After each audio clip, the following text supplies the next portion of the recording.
বিসমিল্লাহির রহমানির রহিম। পরম করুণাময় ও অসীম দয়ালু আল্লাহর নামে শুরু। ومن أحسن قولا ممن دعا إلى الله وعمل صالحا وقال إنني من المسلمين. أعوذ بالله من الشيطان الرجيم. ويسألونك عن المحيض قل هو أذى فاعتزلوا النساء في المحيض ولا تقربوهن حتى يطهرن فإذا تطهرن فأتوهن من حيث أمركم الله إن الله يحب التوابين ويحب المتطهرين. نساؤكم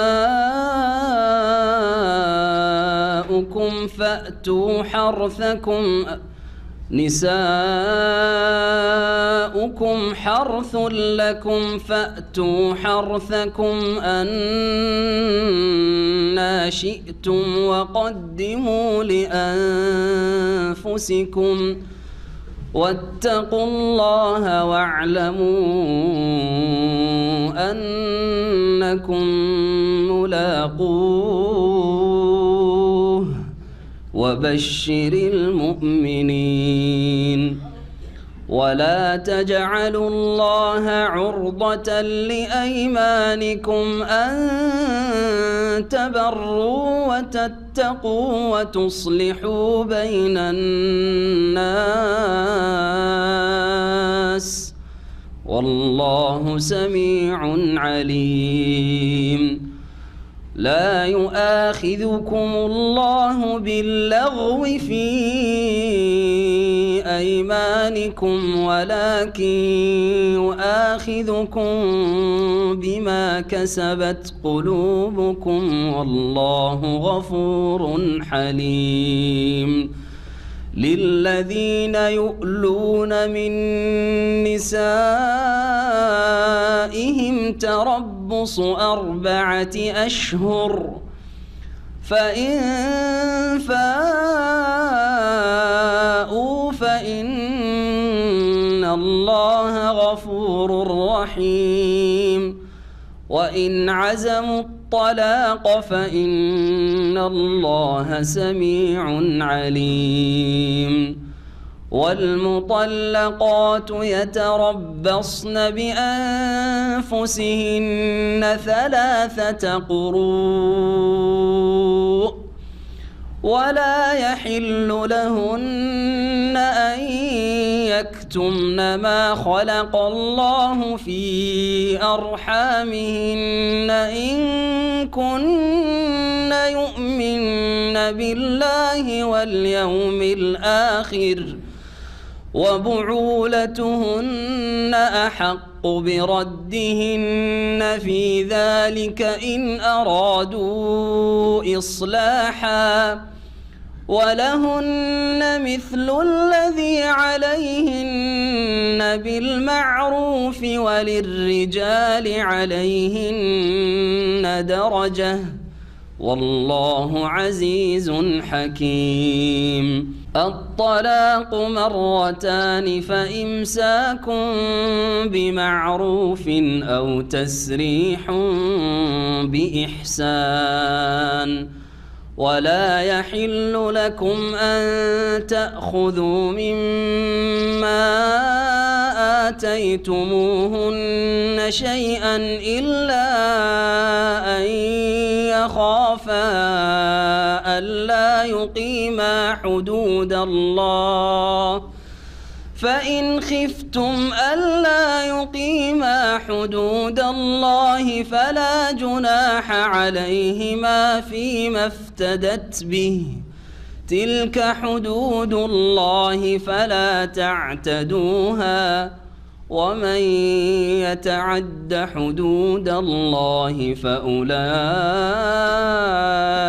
هم الظالمون فإن طلقها فلا تحل له من بعد حتى تنكح زوجا غيره فإن طلقها فلا جناح عليهما أن يتراجعا إن ظنا أن يقيما حدود الله وتلك حدود الله يبينها لقوم يعلمون وإذا طلقتم النساء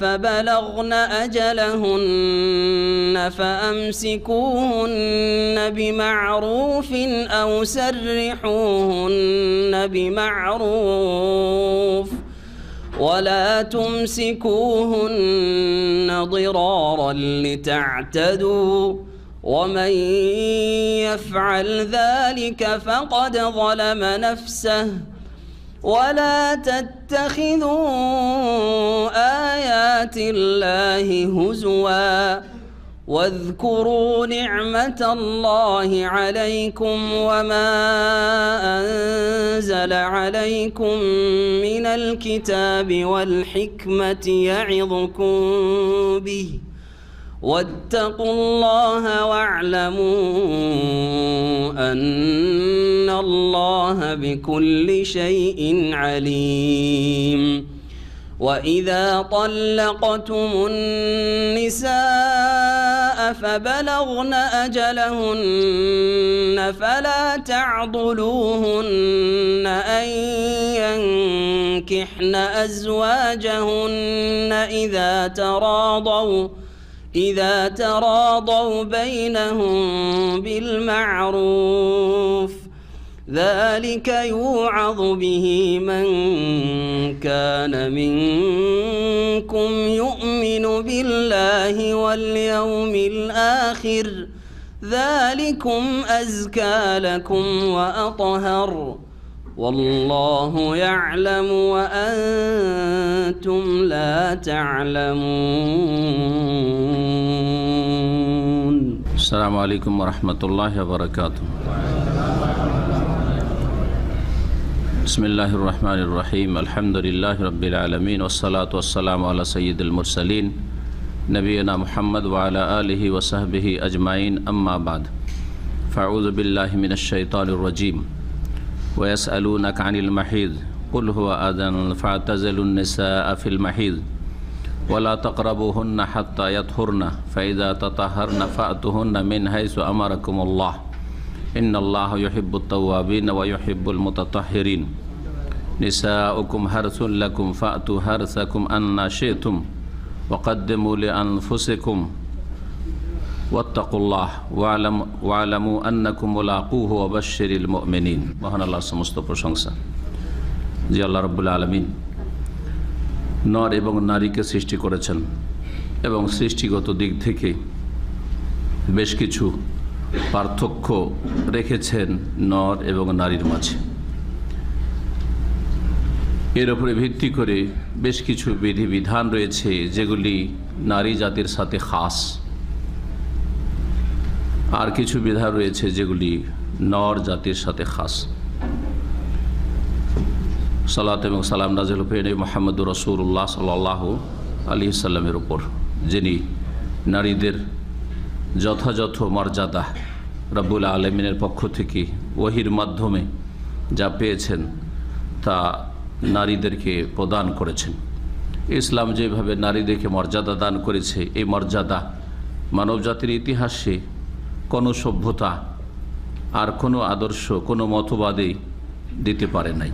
আমাদের তাফসীর ধারাবাহিক চলছে সূরাতুল বাকারার, এটি হচ্ছে 19তম পর্ব, শুরু হবে আয়াত নম্বর 222 থেকে।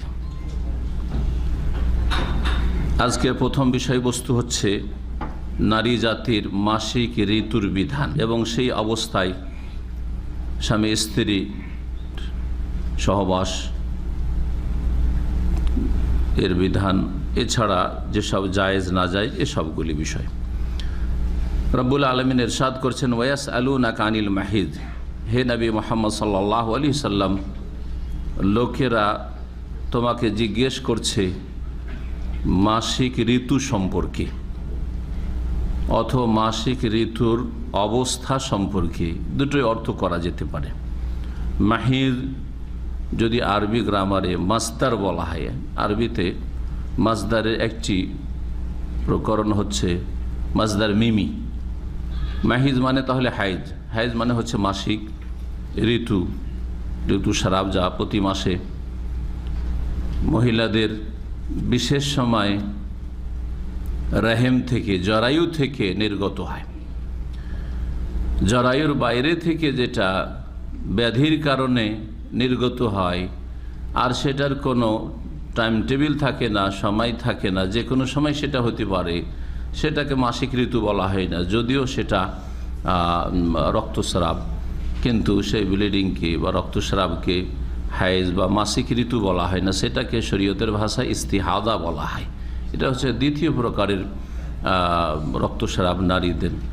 আর তৃতীয় হচ্ছে নেফাস, যেটা প্রসূতির পরে, জি, নারীদের ছেলে মেয়ে ভূমিষ্ঠ হওয়ার পরে যেই রক্ত নির্গত হয় সেটা হচ্ছে নেফাস। আল্লাহ রাব্বুল আলামিন এখানে হাইজ সম্পর্কে জিজ্ঞাসার কথা বলছেন, মাসিক ঋতু সম্পর্কে, অথবা মাহিদ হচ্ছে জারফ, জারফে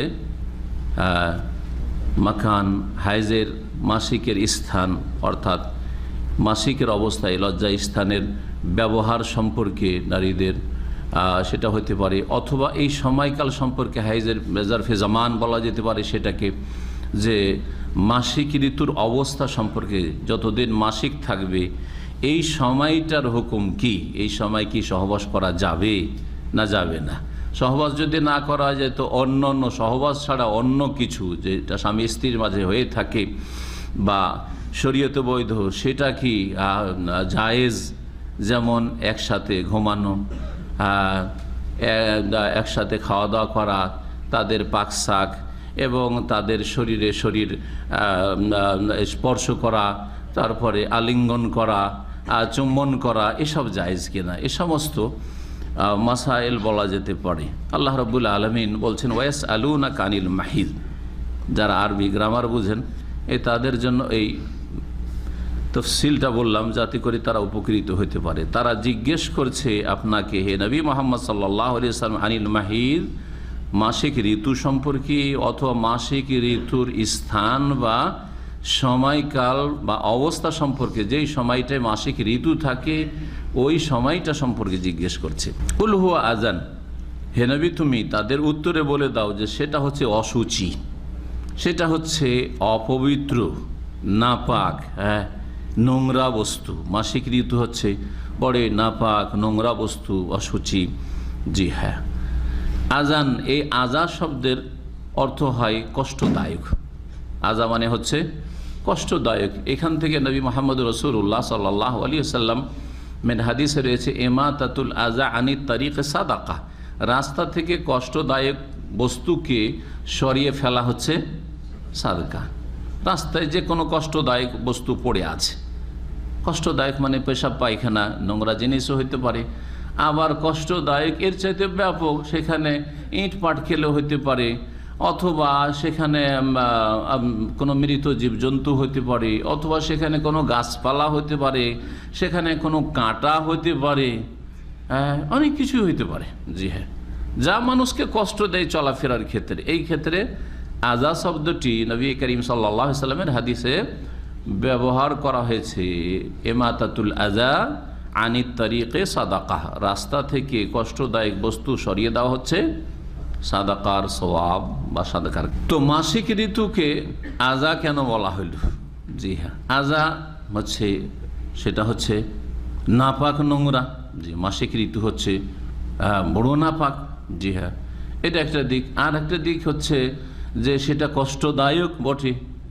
এই অবস্থায় যদি স্বামী স্ত্রী মিলন করে, যারা অসৎ লোক, যারা হালাল হারামের পার্থক্য করে না, যারা বেদিন অথবা আল্লাহর ভয় কম, মাসিক ঋতুর অবস্থায় স্বামী স্ত্রী মিলন করে, তাদের জন্য চরম ক্ষতি সাধন করে এই মিলন।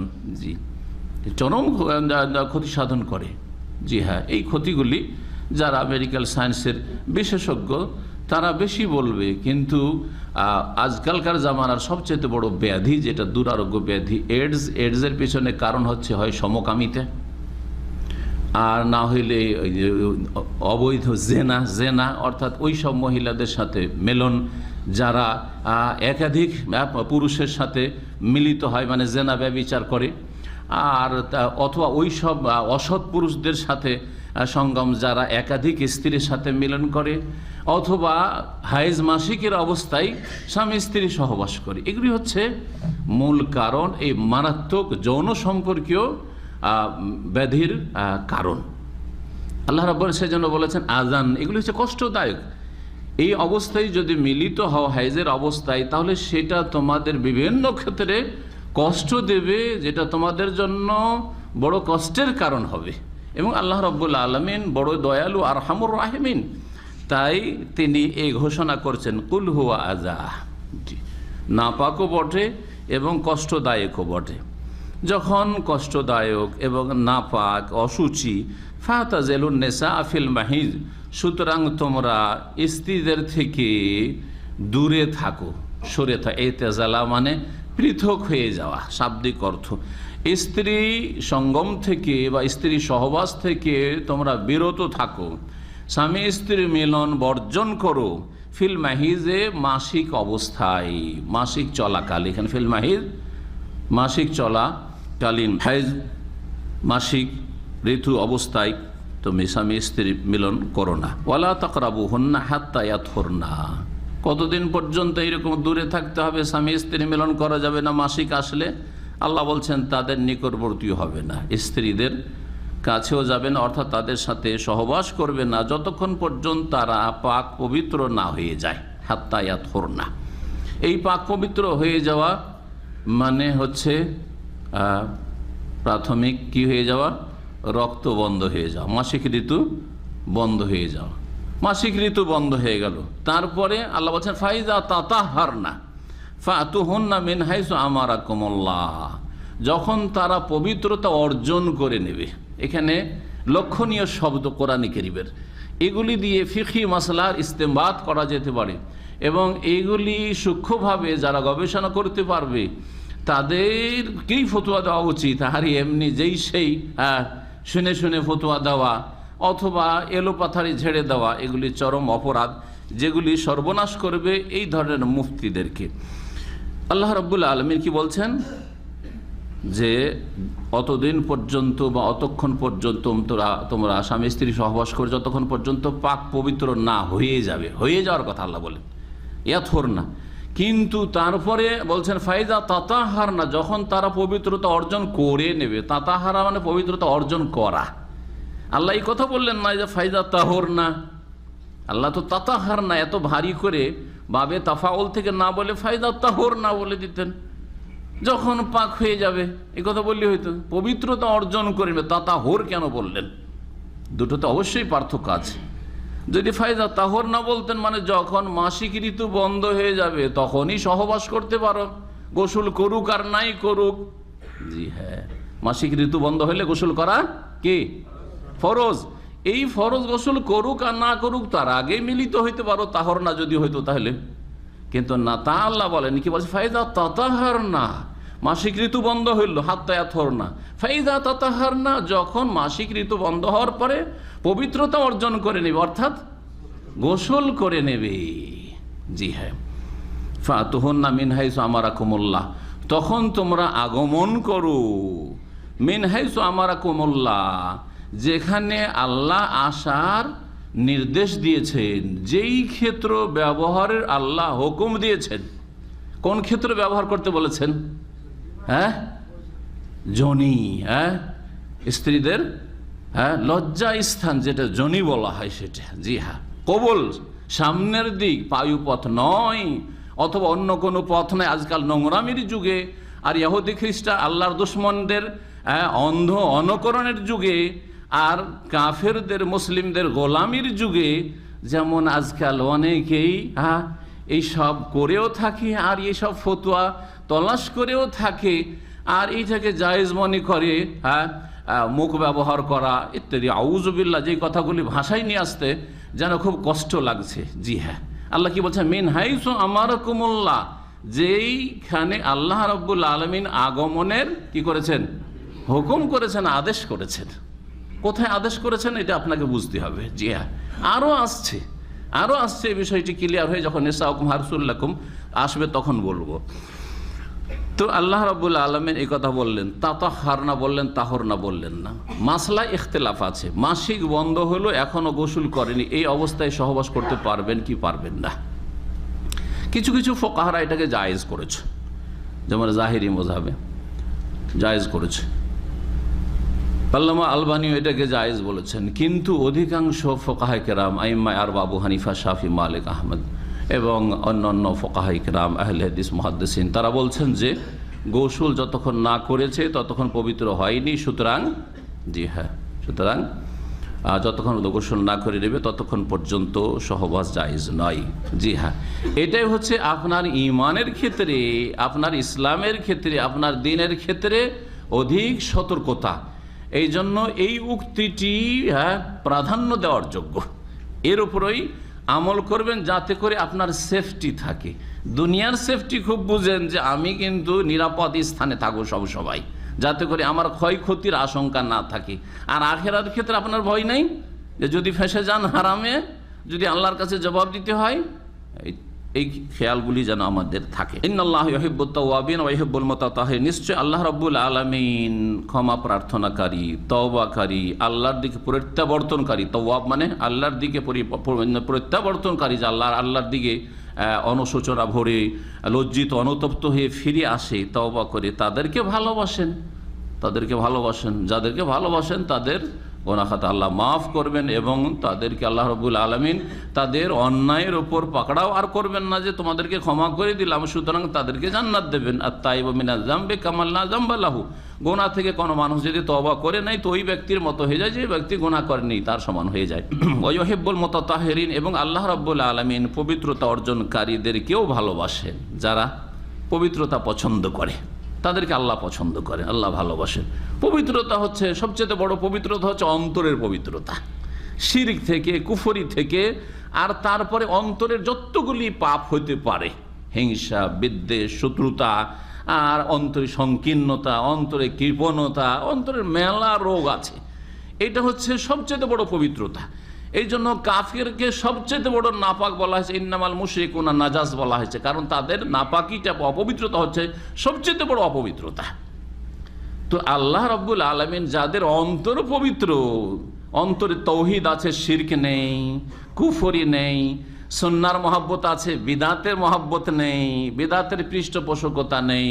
জি হ্যাঁ, আর যাদের অন্তর পরিষ্কার, মুমিন ভাইদের ক্ষেত্রে, মানুষের ক্ষেত্রে অন্তর সাফ, রাত্রে ঘুমো অন্তরকে পরিষ্কার করে, না হিংসা, না বিদ্বেষ, না শত্রুতা, কারোর সাথে যদি কোনো কথা হয়েও যায় মাফ করে দিল, তারপরে ঘুমাইলো আরামে। কারো উপরে কোনো আক্রোশ নেই, কারো ক্ষতি করার মতো ওইরকম কোনো কুবুদ্ধি নেই, অন্তর বাঁকা নয়। এরা হচ্ছে সবচাইতে ভালো আল্লাহর কাছে, আল্লাহ তাদেরকে ভালোবাসেন। এটা হচ্ছে আসল পবিত্রতা। আর এই অন্তরে যার যত বেশি পবিত্রতা থাকবে, অন্তরে পবিত্রতা একটা দিক হচ্ছে তাকওয়া, আল্লাহ ভীরুতা। অন্তরে আসল তাকওয়া থাকে, আল্লাহ ভীরুতা থাকে, এইটার বহিঃপ্রকাশ ঘটবে আপনার ইবাদত বন্দিগিতে, আপনার আখলাক চরিত্রে। সেগুলো হচ্ছে আরেক রকমের পবিত্রতা। আর একটা পবিত্রতা হচ্ছে বাহ্যিক পবিত্রতা, সেটা হচ্ছে ওযু আর গোসল। সুতরাং নাপাক ছিলে তুমি মাসিক অবস্থায়, এখন গোসল করে নাও, পবিত্র হয়ে গেলে। তোমার স্ত্রী নাপাক আছে, সুতরাং তার কাছে যেও না যতক্ষণ গোসল না করে এনেছে, হাইজ মাসিক থেকে পাক না হয়েছে। তাহলে তুমি পবিত্র থাকলে আল্লাহ পবিত্রদেরকে ভালোবাসেন। ইন্নাল্লাহা ইউহিব্বুত তাওয়াবিন ওয়া ইউহিব্বুল মুতাতাহহিরিন। নিসাউকুম হারসুল লাকুম, তোমাদের স্ত্রীরা তোমাদের শস্য ক্ষেত স্বরূপ। স্ত্রীদেরকে আল্লাহ কি বললেন? নিসাউকুম হারসুল লাকুম, তোমাদের স্ত্রীরা তোমাদের শস্য ক্ষেত স্বরূপ। ফাতু হারসাকুম, সুতরাং তোমাদের শস্য ক্ষেতে এসো। আন্না শিতুম, যেমন ভাবে চাও।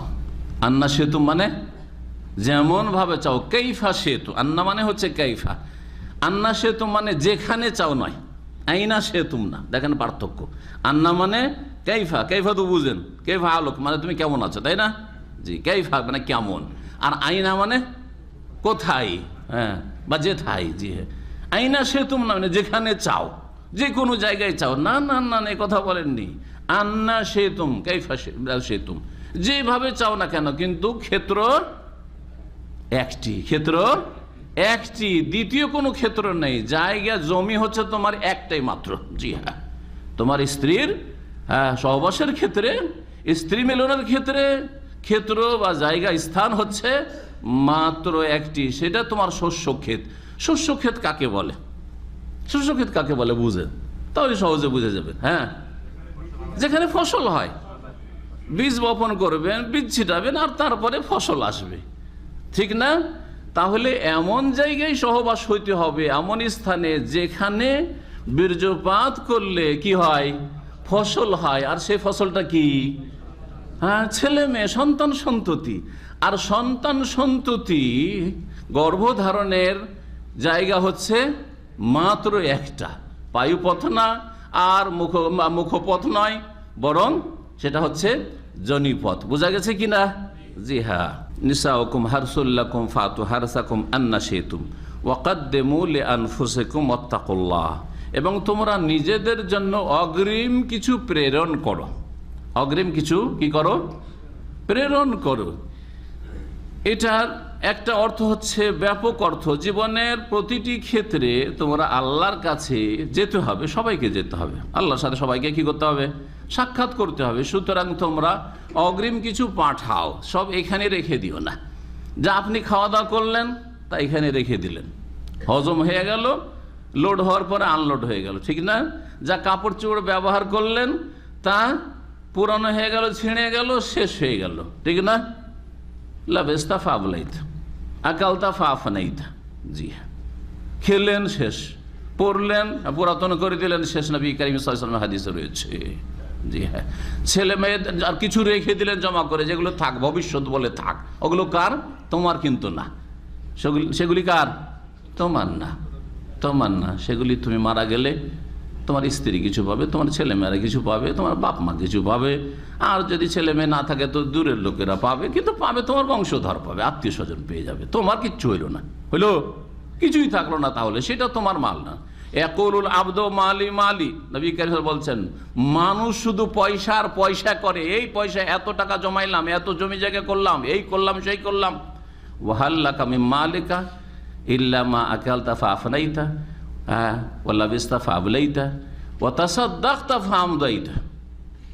তোমার মাল সম্পদ যেটা খেতে পারলে যাক, ভোগ করলে খেলে, সাময়িক ভোগ হইলেও, কাপড় চোপড় খুব দামি দামি জুতা স্যান্ডেল এই সেই ব্যবহার করলে সেটা কিছুদিন পরে কি হয়ে গেল? ফাবলাইটা ছিঁড়ে গেল, ফেটে গেল। আর ওয়াতাসাদ্দাকতা, যদি দান খায়রাত করো, সাদকা করো, ফরজ জাকাত হোক, আর তারপর অতিরিক্ত দান, নফল দান সাদকা হোক, আর মসজিদ মাদ্রাসা হোক, দিনের খেদমতে হোক, যে কোনো কাজের ক্ষেত্রে হোক, গরিব এতিম বিধবা ইত্যাদি অসহায়দের ওপর খরচ করা হোক, হ্যাঁ, তাহলে সেটা কি করলে? ফামদাইতা, সেটা আল্লাহর কাছে অগ্রিম পাঠিয়ে দিতে পারলে, সেটাই জমা থাকলো, সেটা তোমার সঞ্চিত, সেটা ব্যালেন্স হলো, ব্যাংক ব্যালেন্স আল্লাহ রাব্বুল আলামিনের কাছে তোমার আমল নামায় আসলো। আর বাকি যেগুলি ছেড়ে দিয়ে তুমি মরে গেলে সেগুলি তোমার না, সেগুলো তোমার না, অন্যের সেগুলো। এই কথাগুলি যদি আমরা বুঝি তাহলে তো, আর বুঝা মানে এই নয় যে বুঝে নিলাম কিন্তু আমল করলাম না, ঠিক না? একটা পয়সা বের করতে পারেন না, মায়া লাগে, দিয়ে দেবো, আমার ছেলে মেয়ে আছে, হ্যাঁ আমার আছে, সব অনেক দায়িত্ব আছে, কিছুই কাজে আসবে না আপনার, এক্ষুনি মরে যান, কোনো কাজে আসবে না, সবাইকে খালি হাতে যেতে হবে। আল্লাহ রাব্বুল আলামিন যেন আমাদেরকে আখিরাতমুখী হওয়ার তৌফিক দান করেন। তুআক্কাদ্দিমু লিআনফুসিকুম, দেখো দুনিয়ার ভোগ বিলাস এই সবে মেতে থেকো না, বরং তোমরা নিজেদের জন্য কিছু অগ্রিম পাঠাও আল্লাহ রাব্বুল আলামিনের কাছে, যেটা তোমাদের কাজে আসবে ভবিষ্যতে। ওয়াত্তাকুল্লাহ, এবং আল্লাহকে ভয় করতে থাকো। এইটা একটা তাফসীর। ওয়াকাদ্দিমু লিআনফুসিকুম এর অন্য তাফসীর হতে পারে, যেটা এই যে বিষয়বস্তু চলছে, অর্থাৎ স্বামী স্ত্রী মিলন ইত্যাদি, এই ক্ষেত্রে হতে পারে। জি, স্ত্রীর সাথে সহবাসের ক্ষেত্রে আপনি পশুর মতো চরিত্রের হবেন না, পশুর মতো চরিত্র হবে না। পশু বুঝছেন তাহলে, পশু নর এবং নারী যে মিলিত হয়, হঠাৎ করে ওদের মাঝে একটা প্রীতি, একটা ভালোবাসা, একটা আদর, একটা স্নেহ, আর তারপরে ভালোবাসা বিনিময় আর ইত্যাদি ইত্যাদি যে সব আছে কি না, কিছুই নেই, বাস যৌন চাহিদা পূরণ করা। তো তুমি একজন মানুষ, একজন মুসলিম, তুমি এই পাশবিক জীবন যাপন করি না। ওয়াকাদ্দিমু লিআনফুসিকুম, ওয়াকাদ্দিমু লিআনফুসিকুম।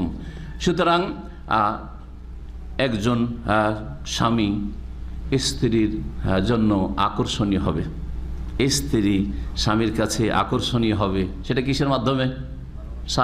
সাজসজ্জিত হওয়ার মাধ্যমে, সাজসজ্জিত হওয়ার মাধ্যমে। হ্যাঁ, যদি নোংরা, আপনার স্ত্রী নোংরা হয়ে আছে, একেবারে শরীর থেকে গন্ধ আর কাপড় চোপড় থেকে গন্ধ, তাহলে আপনার কি রুচি হবে?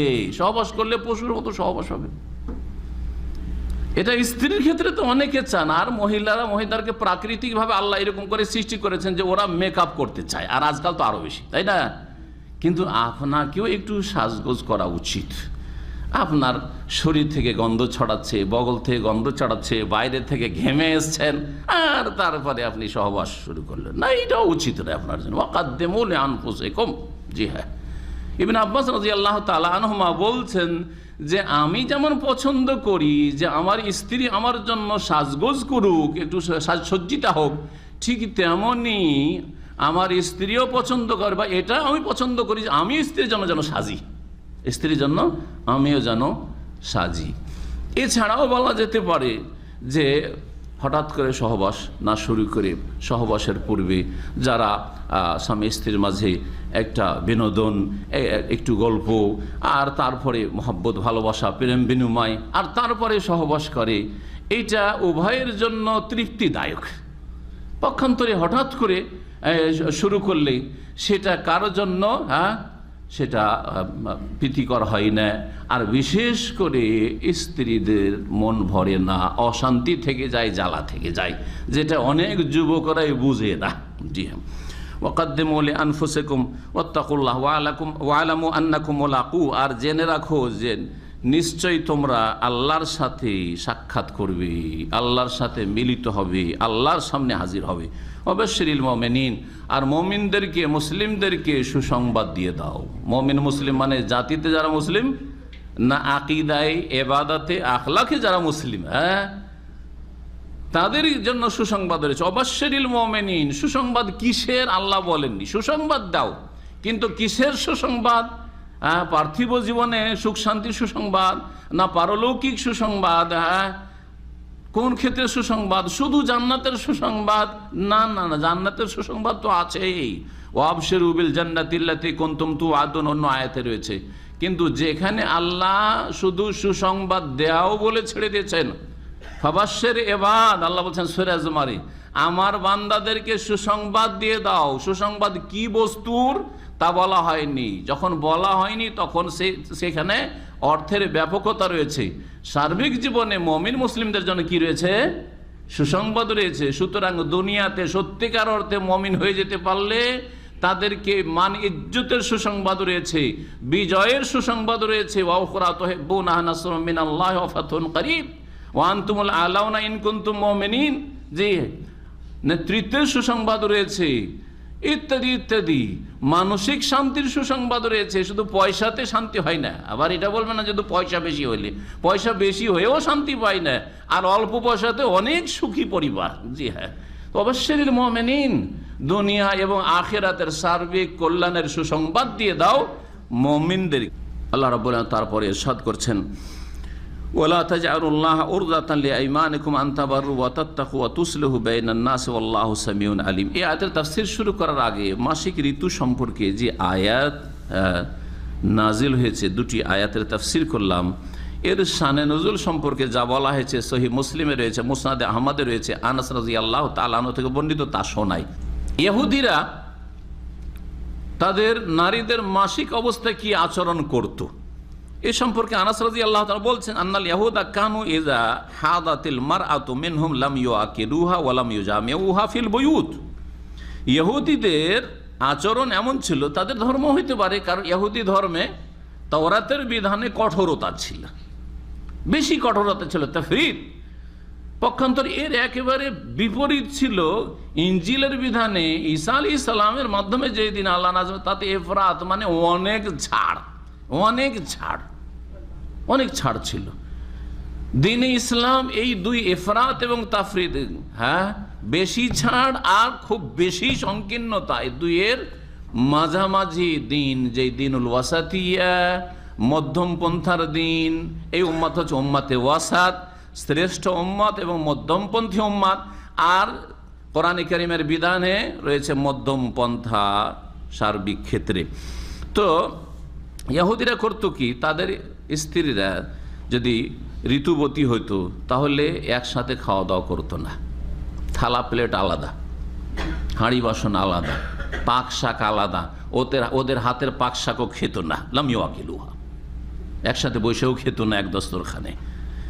ওয়ালাম ইউজামিউহা, তাদের সাথে ওয়ালাম ইউজামিউহা ফিল বুয়ুতে, শুধু সহবাস নাই, সহবাস তো করতোই না, ওটা তো হারাম ছিল, কিন্তু এগুলিও নিষেধ ছিল। ওয়ালাম ইউজামিউহা ফিল বুয়ুতে, এক কক্ষে এক ঘরেও থাকতো না, ওর ঘর আলাদা করে দিত, মাসিক অবস্থায় অন্য রুমে থাকতে হবে একাই। হ্যাঁ, কারণ তুই কি হয়ে গেছিস, ছুত হয়ে গেছিস। হিন্দুদের একটা ভাষা আছে ছুত, জি হ্যাঁ, জি, ছুতের ধর্ম। হ্যাঁ, একে অপবিত্র, সুতরাং তোর কাছে কাছানো যাবে না, তোকে রুমে আসতে দেওয়া যাবে না। এই ছিল ইহুদি মতবাদে। ফাসাল আসহাবুন নবী সাল্লাল্লাহু আলাইহি ওয়াসাল্লাম, নবী করিম সাল্লাল্লাহু আলাইহি ওয়াসাল্লাম সাহাবায়ে কেরামদের প্রতিবেশী মদিনায় আনসারীদের প্রতিবেশী ইহুদিরা বসবাস করতো, ইহুদিরা এই আচরণ করতো। সাহাবীরা জিজ্ঞাসা করলেন রাসূলুল্লাহ সাল্লাল্লাহু আলাইহি ওয়াসাল্লাম, কি আমরা কি করতে পারি স্ত্রীদের সাথে মাসিক অবস্থায়? ফানাজাল্লাহু আযজা ওয়া জাল্লা, তখন এই আয়াত নাযিল করলেন, ওয়ায়াসআলুনাকা আনিল মাহিদ কুল হুয়া আযান ফাতাজিলুন নিসা ফিল মাহিদ ওয়ালা তাকরাবুহুন্না হাত্তা ইয়াতহুরনা ফাইযা তাতাহারনা ফাতুহুন্না মিন হাইসু আমারাকুমুল্লাহ। আল আয়াত, এই আয়াত শেষ হলো। ফাকালা রাসূলুল্লাহ সাল্লাল্লাহু আলাইহি ওয়াসাল্লাম এই আয়াত পড়ে শুনিয়ে দিলেন, আর তারপরে বলে ইসনাউ কুল্লা শাইইন ইল্লা নিকাহ, তোমরা স্ত্রীর সাথে সব কিছুই করতে পারবে একমাত্র সহবাস ছাড়া। ইল্লা নিকাহ, এখানে নিকাহ মানে সহবাস। নেকার দুটি অর্থ হয়, নেকার দুটি অর্থ হয়। অনেক শব্দ আছে আরবি ভাষায়, যেই শব্দের এক শব্দের একাধিক অর্থ রয়েছে, একাধিক অর্থ রয়েছে। নেকাহ মানে হচ্ছে সহবাস, জেমা, আর নেকাহ মানে হচ্ছে বিবাহ বন্ধন, আকদে নেকাহ, বিবাহের বন্ধন। জি হ্যাঁ, একজন যুবক যুবতীর যে বৈধ সম্পর্ক কায়েম করে দেওয়া, যেটাকে আকদে নেকাহ, এটাকে নেকাহ বলা হয়। আসল অর্থ কিন্তু সহবাস। এই নেকাহ, বিবাহ বন্ধনের উদ্দেশ্য হচ্ছে সহবাসকে বৈধ করা এই যুবক যুবতীর মাঝে। সেই জন্য এই নেকাহকে, বিয়েকে নিকাহ বলা হয়েছে, একে জাওয়াজও বলা হয়। কিন্তু নেকার আসল অর্থ হচ্ছে যে সহবাস করা। নবী সাল্লাল্লাহু আলাইহি ওয়াসাল্লামের হাদিসে এই আসল শব্দটির অর্থে ব্যবহৃত হয়েছে। তোমরা সব কিছু স্ত্রীর সাথে করতে পারো, একমাত্র মাসিক অবস্থায় কি করতে পারবে না, ইল্লা নেকা মানে সহবাস করতে পারবে না। সহবাস ছাড়া সব কিছু, এক বিছানায় ঘুমাও, আলিঙ্গন করো, হ্যাঁ, লজ্জা স্থান ছাড়া শরীরের যে কোনো জায়গায় স্পর্শ করতে পারো, কোনো অসুবিধা নেই। ফাবালাগা যালিকাল ইয়াহুদ, ইহুদিদের কাছে এই খবর পৌঁছিল যে নবী করিম সাল্লাল্লাহু আলাইহি ওয়াসাল্লাম সব কিছুকে জায়েজ করেছেন সহবাস ছাড়া, মাসিক অবস্থায় সব কিছু জায়েজ বলে দিয়েছেন, একমাত্র সহবাস ছাড়া নবী করিম সাল্লাল্লাহু আলাইহি ওয়াসাল্লাম। তখন ইহুদিরা মন্তব্য করলো বেরূপ, মা ইউরিদু হাযার রাজুল আন ইয়াদা মিন আমরিনা শাইআন ইল্লা খালাফানা ফিহি, এই লোক যে মক্কা থেকে এসেছে, আমাদের দেশে এই রিফিউজিকে এই নজরই দেখা হয়, তাই না? রিফিউজি 40-50 বছর যদি ভয়েও যায়, আর যদি কেউ জানে যে এই লোকটা এই অঞ্চলের না, হ্যাঁ, বরিশাল থেকে দিনাজপুর এসেছে বা রাজশাহী এসেছে, রিফিউজি, তাই না? এটা জাহিলিয়াত, এটা ইহুদিদের চরিত্র, আর এটা কাফেরদের চরিত্র। কথা বলছেন?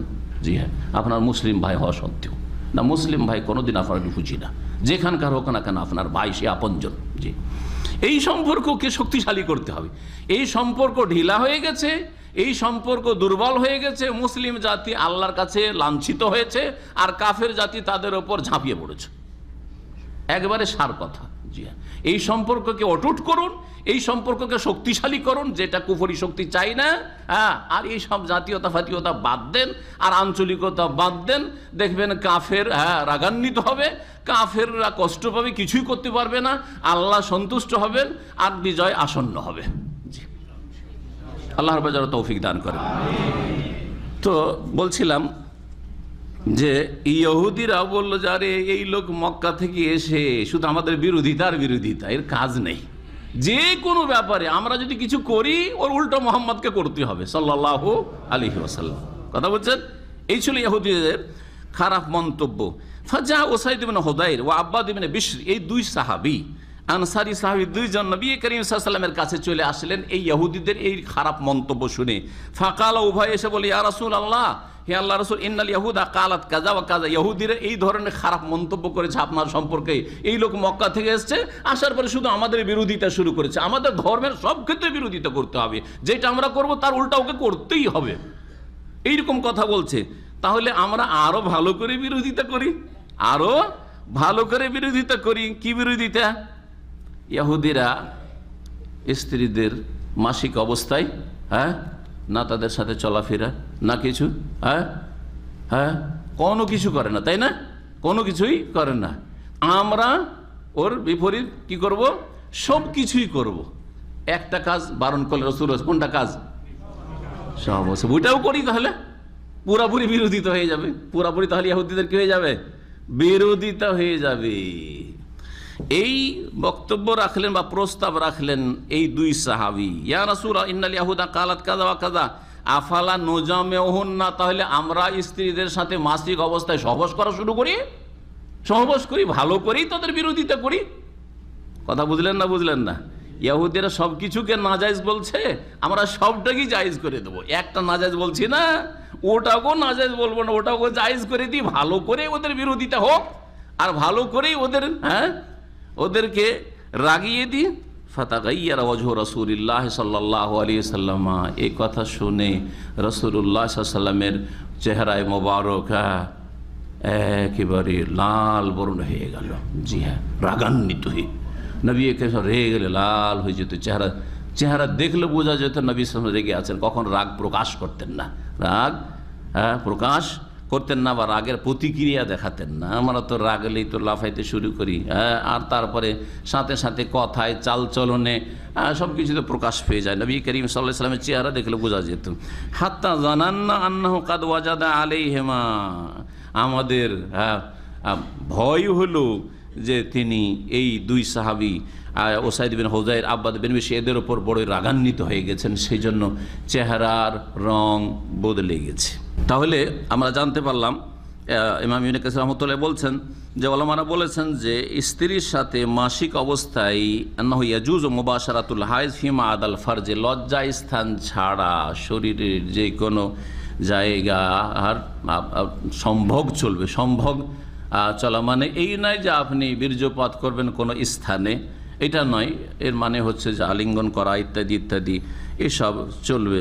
নবী করিম সাল্লাল্লাহু আলাইহি ওয়াসাল্লাম যে জাহিলিয়াতের যুগে কুপ্রথাগুলি ছিল, বা ইহুদিদের যে আচরণটা ছিল, যে স্ত্রীদেরকে কাছে দিয়ে দিত না। এই জন্য নবী করিম সাল্লাল্লাহু আলাইহি ওয়াসাল্লাম তার স্ত্রীরা যখন মাসিক অবস্থায় থাকতেন, সেই সময় তাদের সাথে খাওয়া দাওয়া, কি এমনকি তাদের জুঠাগুলিও নবী করিম সাল্লাল্লাহু আলাইহি ওয়াসাল্লাম খেয়েছেন।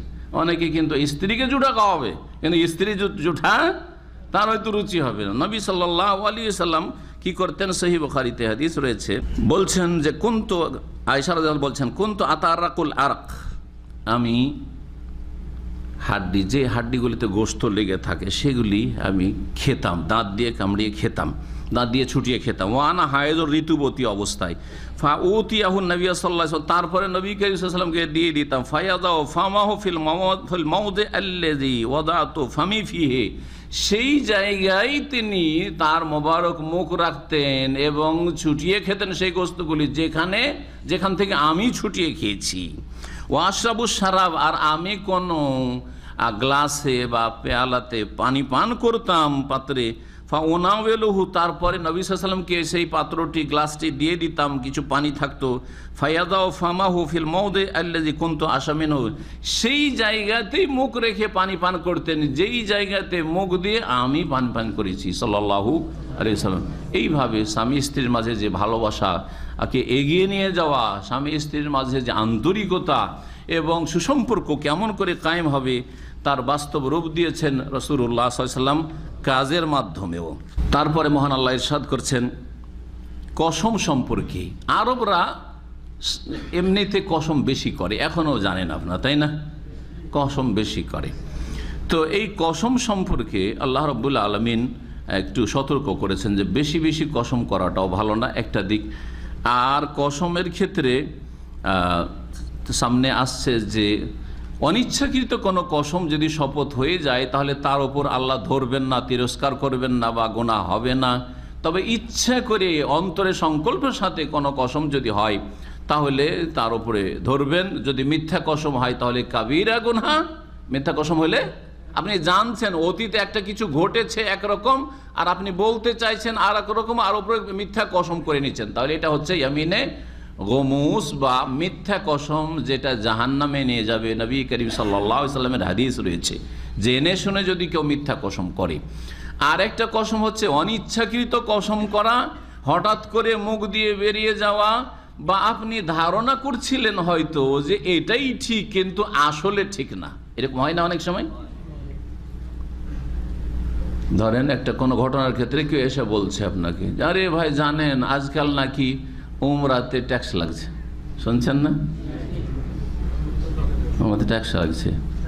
আপনি কসম করে বলে দিলেন হয়তো শুনে, হ্যাঁ হুজুকে আপনি ওই রকম, হ্যাঁ বলে দিলেন, হ্যাঁ কসম করে বলছি ঠিক, কথা ঠিক, কথা ঠিক, কসম দিয়ে দিলেন, কসম একবারে কসম খেয়ে ফেললেন। আসলে দেখা গেল যে আসলে হয়নি, সব গুজব, বুঝছেন না?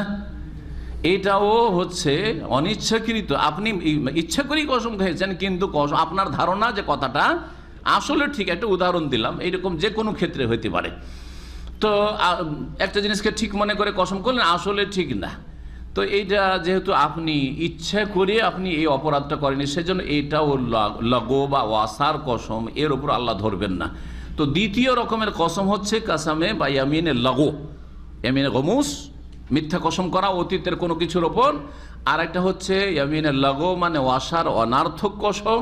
আর একটা হচ্ছে ইয়ামিনে মুন আকাদা বা মুন আকিদা, জি, যেটা হচ্ছে অন্তরের দৃঢ় সংকল্পের সাথে ভবিষ্যতের কোনো কিছুর ওপর কসম করা, এটা হচ্ছে ইয়ামিনে মুন আকিদা।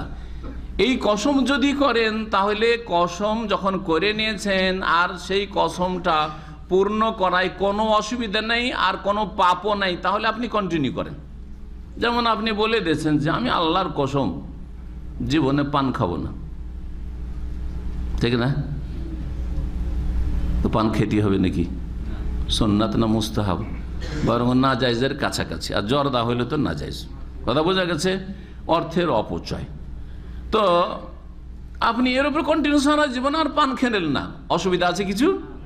অসুবিধা নেই কিছু, কাফারাও লাগবে না, কিচ্ছু লাগবে না।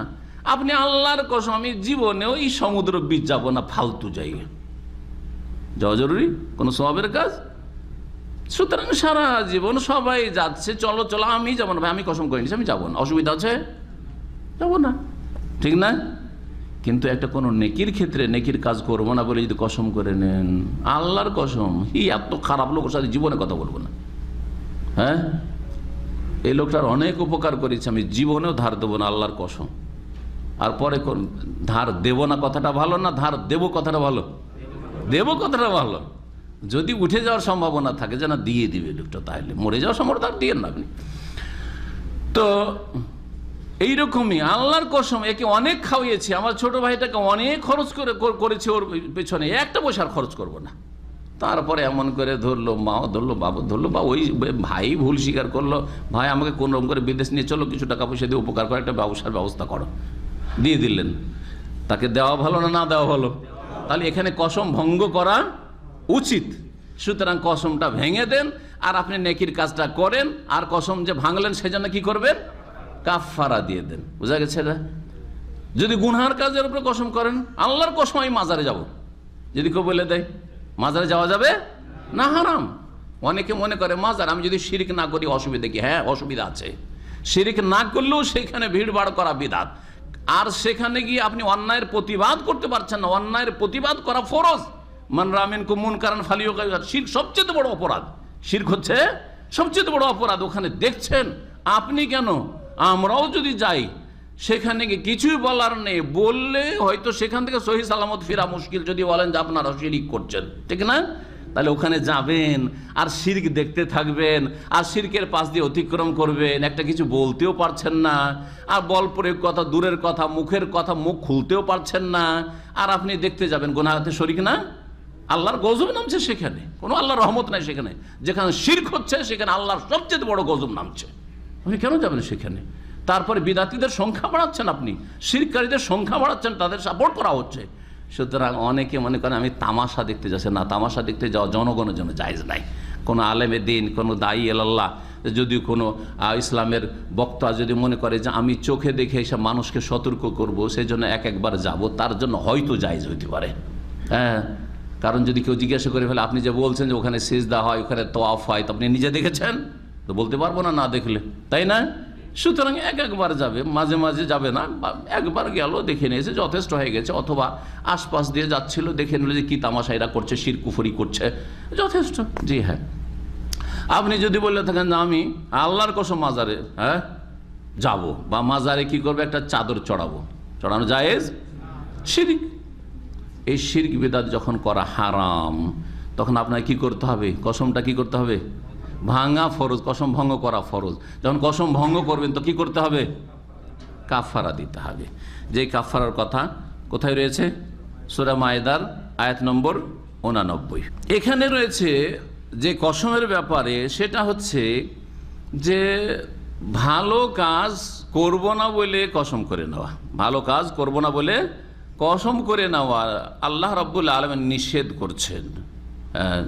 আবু বকর সিদ্দিক রাদিয়াল্লাহু তাআলা আনহু একবার এরকম করেছেন। সূরা নূরের রয়েছে ওয়ালা ইয়াতালি উলুল ফজলি মিনকুম ওয়াসসাহ। যারা সম্ভ্রান্ত ব্যক্তি, সম্মানিত ব্যক্তি, আর যারা সচ্ছল ব্যক্তি, যারা দান খায়রাত করে থাকে, যারা উদার অন্তর ওলা মানুষ, তারা যেন কসম না করে, আল্লাহ নিষেধ করেছেন ওই আয়াতে। ঠিক এইরকমই এই আয়াতটি, যে ভালো কাজ করব না বলে কসম করে নেওয়া, আর কসমটাকে একটা অজুহাত বানানো, যে আমি কসম করে নিয়েছি ভাই তোমাদের মসজিদ আমি দান করব না, তোমাদের মাদ্রাসায় দান করব না, তোমাদের সাথে আমি থাকবো না। আল্লাহ নিষেধ করছেন এটা। বলছেন ওয়ালা তাজআলুল্লাহ উরদাতান লিআইমানিকুম, তোমরা আল্লাহকে তোমাদের শপথ সমূহের লক্ষ্য বস্তুতে পরিণত করো না। উরদাতুন মানে লক্ষ্য বস্তু, লক্ষ্য বস্তু। তীরে যে নিশানা বানানো হয় ওটা হচ্ছে উরদা বলা হয়। তোমরা আল্লাহ রাব্বুল আলামিনকে মানে আল্লাহর নামকে তোমাদের কসমের জন্য লক্ষ্য বস্তুতে পরিণত করিও না। অর্থাৎ আল্লাহর নামের কসম করিও না, বেশি বেশি কসম করা, ভালো কাজ করব না বলে কসম করা। কোন ক্ষেত্রে? আনতাবারু, নেকির কাজ করার ক্ষেত্রে। নেকির কাজ আমি ভাই করবো না, এইসব কাজে আমি নেই আপনাদের। ওয়াতাত্তাকু, আল্লাহ ভীরুতার ক্ষেত্রে, তাকওয়ার দিকে কেউ ডাকছে, বলছে না ভাই আমি কসম করে নিয়েছি তোমাদের এগুলোতে নেই, কসম করে নিয়েছি ভাই আমি ওই সব তোমাদের ওই ইসলামী সেন্টারে যাব না। শিরকের অবস্থা, বেদাতের অবস্থা। অনেকে বেদাতি আকীদা নিয়ে আসছেন দেশ থেকে, আর তারপরে কোনো সময় কসম করে ফেলেছেন, আরে ভাই কসম যে করা আছে আমার, যে আমি তো ওইখানে ইসলামী সেন্টারে যাব না। তো কি করবেন? অটল থাকবেন? আল্লাহ বলছেন যে এইরকম কসম তোমাদের লক্ষ্য উদ্দেশ্যে বা লক্ষ্য বস্তুতে পরিণত করিও না, বা এই কসমটাকে নেকির কাজ থেকে বিরত থাকার ক্ষেত্রে অজুহাত বানায়ও না, অজুহাত বানায়ও না। অতুসলিহু বাইনান নাস, এইরকমই মানব জাতির মাঝে, লোকজনের মাঝে মীমাংসা না করার জন্য কসমকে লক্ষ্য বস্তু বা আল্লাহর নামকে তোমাদের কসমের লক্ষ্য বস্তু বানায়ও না। যেমন অনেক সময় কারো উপর অসন্তুষ্ট হয়ে কোনো ক্ষেত্রে ধরেন আপনি তাদের মীমাংসা গিয়েছে, এটা অনেক সময় আমাদের হয়। আপনার রুমে আর দুজন আছে, দুইজনের মাঝে কোনো এক সময় ঝগড়া বিবাদ হয়েছে, মীমাংসার জন্য আপনি চেষ্টা করেছেন, দুইজনে আপনাকে মানেনি, অপমান করেছে, তখন রাগ করে আমরা কিন্তু বলে দিই আবেগী হয়ে, তোদের দরবারে নেই আমরা, ঠিক না? জীবনে আগামীতে কোনো দিন বলিস, তখন দেখবো তোদেরকে। তারপরে দেখলেন যে একবারে ফাটাফাটি মারামারি। এখন ওরা এসে আশ্রয় নিয়েছে, ভাই একটা কিছু করেন, না হলে তো মুশকিল আমাদের। আমি যে কসম করেছি, আমি কসম করে নিয়েছি তোদের দরবারে আমি নেই, তোরা মর না হয় বাঁচ না হয় মারামারি কর, যা পারবি তাই কর, তোদের এক্সিট লাগু, তোদের আমি মীমাংসাতে নাই। করা যাবে? আল্লাহ নিষেধ করেছেন, ওয়ালা তাজআলুল্লাহ উরদাতাল লিআইমানিকুম ওয়া তুসলিহু বাইনান নাস। লোকজনের মাঝে মীমাংসার ক্ষেত্রে তোমরা তোমাদের কসমের জন্য আল্লাহর নামকে লক্ষ্য বস্তুতে পরিণত করিও না। আল্লাহু সামিউন আলিম, আল্লাহ সর্বশ্রোতা, সবকিছু শোনেন, আলিমুন সর্বজ্ঞ, সবকিছুই জানেন। আবু মুসা আশআরী রাদিয়াল্লাহু তাআলা আনহু থেকে বর্ণিত রয়েছে এই মর্মে, ক্বালা রাসূলুল্লাহ সাল্লাল্লাহু আলাইহি ওয়াসাল্লাম, ইন্নী ওয়াল্লাহি ইনশাআল্লাহ লা আহলিফু আলা ইয়ামিনিন ফাআরা গায়রাহা খায়রাম মিনহা। বলছে রাসূলুল্লাহ সাল্লাল্লাহু আলাইহি ওয়াসাল্লাম যে আমি আল্লাহর কসম করে বলছি যে আল্লাহ চাইলে লা আহলিফু আলা ইয়ামিন, কোনো বিষয়ে আমি শপথ করি, কোনো বিষয়ে আমি শপথ করি, ফাআরা গায়রাহা খায়রাম মিনহা, তারপরে দেখি যে শপথ যেটা করেছিলাম সেটার ভিন্নটাই কল্যাণকর। একটা কসম করে নিয়েছি, যেমন কোনো সময় বলেছি তোমাকে কিছু দেব না, তোমাকে কিছু দেব না, রাগ করে হয়তো বলে দিচ্ছি, তারপর দেখলাম না, একে দেওয়াটাই হবে, ভালো হবে। ইল্লা আতাইতুল্লাযী হুয়া খায়রুন, আমি সেই কাজটা করে ফেলি যেটা কল্যাণকর, মঙ্গলজনক। ওয়া তাহাল্লালতুহা, আর কসম থেকে আমি মুক্ত হয়ে যাই, মানে কসমের কাফারা দিয়ে দিই। এইরকম বেশ কিছু হাদিস রয়েছে। তারপরে আল্লাহ রাব্বুল বলছেন কসমের যে 3 ভাগ, তার 2 ভাগের কথা এখানে রয়েছে। লা ইউআখিযুকুমুল্লাহু বিল্লাগবি ফি আইমানিকুম ওয়ালাকিন ইউআখিযুকুম বিমা কাসাবাত কুলুবুকুম আল্লাহু গফুরুন হালিম। মহান আল্লাহ ইরশাদ করছেন, আল্লাহ তোমাদেরকে পাকড়াও করবেন না, বিল্লাগবি ফি আইমানিকুম, তোমাদের শপথের ক্ষেত্রে অসার অনার্থক শপথে, অসার বা অনার্থক শপথে, উদ্দেশ্যবিহীন শপথে, হঠাৎ করে মুখ দিয়ে বেরিয়ে গেল, অথবা ফালতু, লঘু মানে হচ্ছে ফালতু, অসার অনার্থক শপথে আল্লাহ তোমাদেরকে পাকড়াও করবেন না। যেটার সংজ্ঞাই বললাম, একটা হচ্ছে যে অনিচ্ছাকৃত মুখ দিয়ে কি করা, কসমের কথা বেরিয়ে আসা। যেমন আরব দেশে আমাদের দীর্ঘদিন থাকার ক্ষেত্রে এরকম হয়, অনিচ্ছাকৃত হয়। একটা লোক, আমি পরীক্ষা দিয়েছি, আমাদের নিজের অনেক সময় হয়, রাস্তা দিয়ে একটা লোক যাচ্ছে, আমিও যাচ্ছি গাড়িতে, একটা লোক গ্লাসটা খুলে জিজ্ঞেস করলো যে গভর্নর হাউস কোন দিকে। গভর্নর হাউস তো সবাই জানেন, ধরেন এমন একটা কিছু যেটা কেউ জানে, অল্প লোক কিছু জানে হয়তো, ধরেন জিজ্ঞেস করছে যে তাদাবি হসপিটাল বা আলমানি হসপিটাল কোথায়, হঠাৎ করে মনে আসলো না, বা লেবার কোর্ট কোথায়, ও মাকতাবুল আমার বুঝতে পারলাম না। হ্যাঁ, ওয়াল্লাহি মা আদরি, এ ওয়াল্লাহি বলা কিন্তু অভ্যাস আছে, কি বলেন, ও আল্লাহটা আগেই লাগবে, কিন্তু আল্লাহর কসম জানি না। বাংলায় বললে তো এটা সাধারণত বেরোয় না, কিন্তু আরবিতে বললে অটোমেটিক বেরিয়ে আসে ওয়াল্লাহি মা আদরি, ঠিক না? আল্লাহর কসম আমি জানি না, ইচ্ছে করে বলেছে, হঠাৎ করে 1-2 সেকেন্ডের মধ্যে মনে হয়েছে, আরে আমি বুঝি লেবার কোর্ট মাকতাবুল আমাল বুঝি, হ্যাঁ আমি তো আলমানি হসপিটাল বুঝি, আমি জানি। তাহলে আল্লাহ কি ধরবেন যে তুই মিথ্যা কসম কেন খালি ধরবেন? এটা হচ্ছে লাগো, আপনার অনিচ্ছাকৃত বেরিয়েছে। অথবা আপনি প্রথমখানে ধারণা করেছিলেন যে যেটা জিজ্ঞেস করছে সেটা আমি চিনি না, পরে অনেক সময় চিন্তা, আরে ওই যে জিজ্ঞেস করলো ওটা তো আমি বুঝি, একটু পরে, তাহলে কি ধরবেন? হ্যাঁ, ধরবেন না। এটা হচ্ছে লাগো কসম। ওয়ালাকিন ইউআখিযুকুম বিমা কাসাবাত কুলুবুকুম, তবে তোমাদেরকে আল্লাহ পাকড়াও করবেন ওই শপথের ক্ষেত্রে যেটা তোমাদের অন্তরের সংকল্পের সাথে হয়ে থাকে, অন্তরের কর্ম সেখানে কাজ করে থাকে, অন্তরের কর্মের উপর ধরবেন। অর্থাৎ অন্তরের সংকল্পের সাথে ইচ্ছা করে বুঝে সুঝে আপনি কসম করছেন, জি হ্যাঁ, এর উপর আল্লাহ কি করবেন? ধরবেন। এটাকে দুদিকে নিয়ে যাওয়া যেতে পারে, তাহলে 3 রকমের কসমের কথা চলে আসবে। একটা হচ্ছে ভবিষ্যতের ওপর কসম করা, হ্যাঁ, ভবিষ্যতের ওপর কসম করা সংকল্পের সাথে, যে আল্লাহর কসম করে বলছি ভাই আমি অমুক জায়গায় যাব না, যেমন একটু আগে বললাম, আর তারপরে সেখানে যেতে হলো, গেলেন, সেই কাজটি করতে হলো, করলেন, আমি ওই কাজটি করব না, আর কাফারা দিলেন না, গুনাহগার থাকবেন না, থাকবেন না। এটা হচ্ছে ইয়ামিন এমন আকিদা। জি হ্যাঁ। আর একটা হচ্ছে অতীতের ক্ষেত্রে রুমে চুরি হয়েছে, টাকা চুরি হয়েছে, সবাইকে জিজ্ঞেস করছে, কেউ স্বীকার করে না। আমি কসম দেব সবাইকে। আজকাল ইমান এত দুর্বল হয়েছে মুসলিমদের, সবাই কসম করতে রাজি, সবাই কসম করতে। আর আল্লাহর কসম হইলে আরো আগে। হ্যাঁ, আমাদের দেশে বড়ই জাহিলিয়াত আছে। ছোটকালে শুনতাম যে সত্য খাও আর মিথ্যা খাও, আল্লাহর কসম খাও। এই কথাটা শুনতাম জাহিল সমাজে। কি শুনতাম? সত্য হোক আর মিথ্যা হোক, কার কসম করো?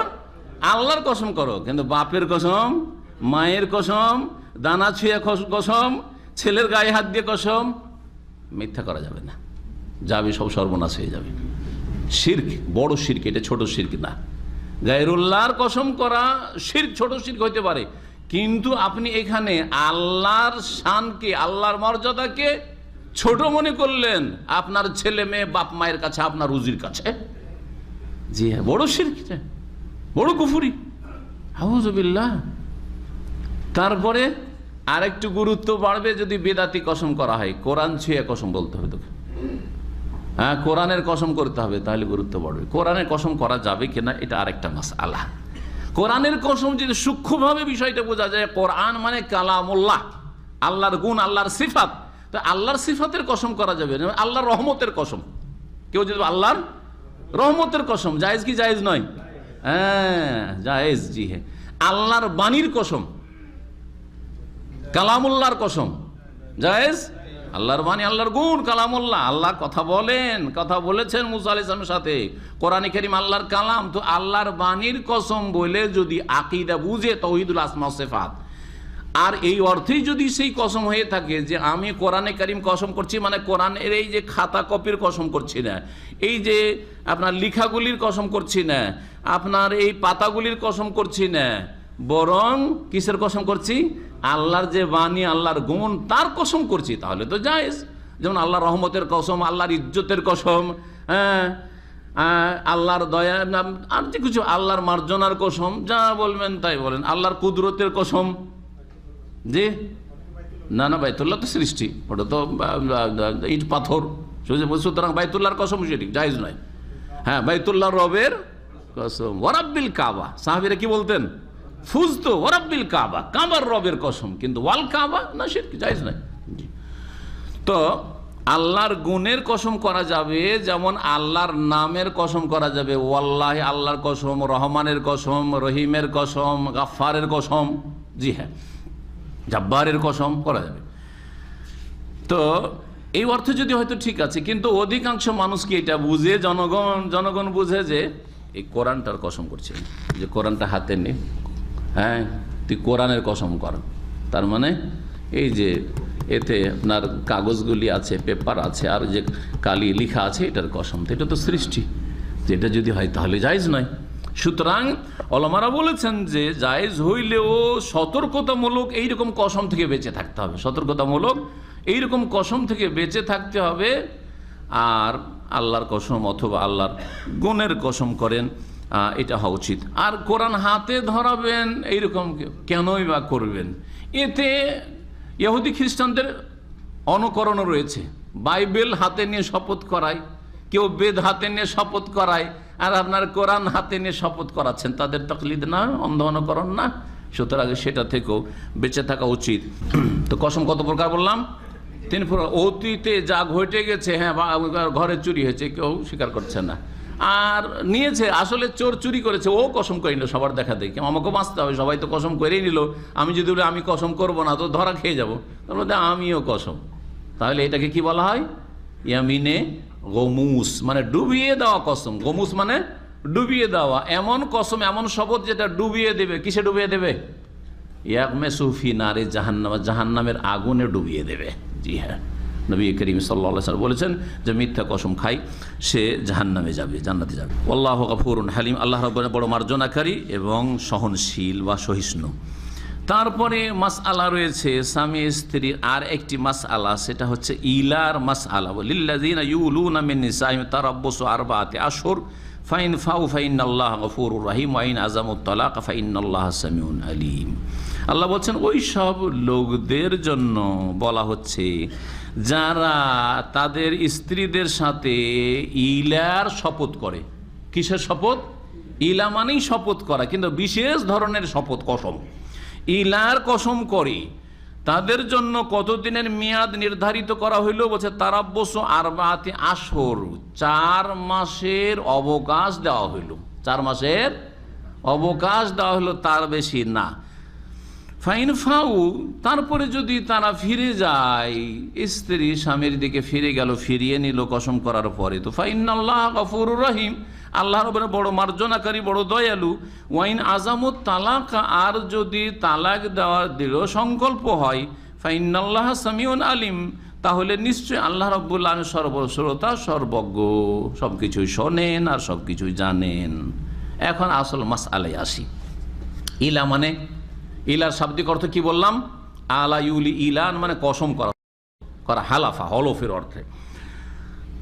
আর এর পারিভাষিক অর্থ মানে শরীয়তের ভাষায় এর অর্থ হচ্ছে যে কোন পুরুষ এই কসম করবে যে আল্লাহর কসম, আমার স্ত্রীর কাছে 1 মাস বা 2 মাস বা 3 মাস বা 4 মাস যাব না মানে তার সাথে সহবাস করব না, অথচ সহবাসের সুযোগ আছে। আপনারা প্রবাসীরা না, দূরে আছেন, ঠিক না, আর কসমও করেননি, দূরে থেকেও যদি আবার কসম করেন তাও চলবে না, এখানেই আছেন কিন্তু টেলিফোনেই সব ঝড় তুফান চলছে, রাগারাগি করে তুই কেন গেলি আমার বিনা হুকুমে তোর বাপের বাড়ি, চরম অপরাধ হয়ে গেছে। বাপ অসুস্থ দেখতে গেছে, আপনাকে শুধু বলা হয়নি, চরম অপরাধ করেছে।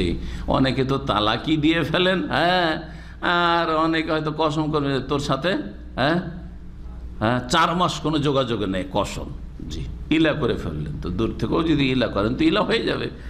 ইলা হচ্ছে কসম করা যে আমি আমার স্ত্রীর কাছে 10 দিন, 20 দিন, 1 মাস, আর ম্যাক্সিমাম হচ্ছে সর্বঊর্ধ্বে 4 মাস যাব না, জি, সহবাস করবো না, এই যদি কসম করে। কসম যদি করে তাহলে 1 মাস ধরেন করেছে, তাহলে 1 মাস পুরা করে দিল, আর তারপরে স্ত্রীর কাছে গেল, স্ত্রীর সাথে মিলিত হইল, তাহলে কসম যা করেছিল পুরা করলো না? যখন পুরা করেই দিল তো কাফারা লাগবে কি?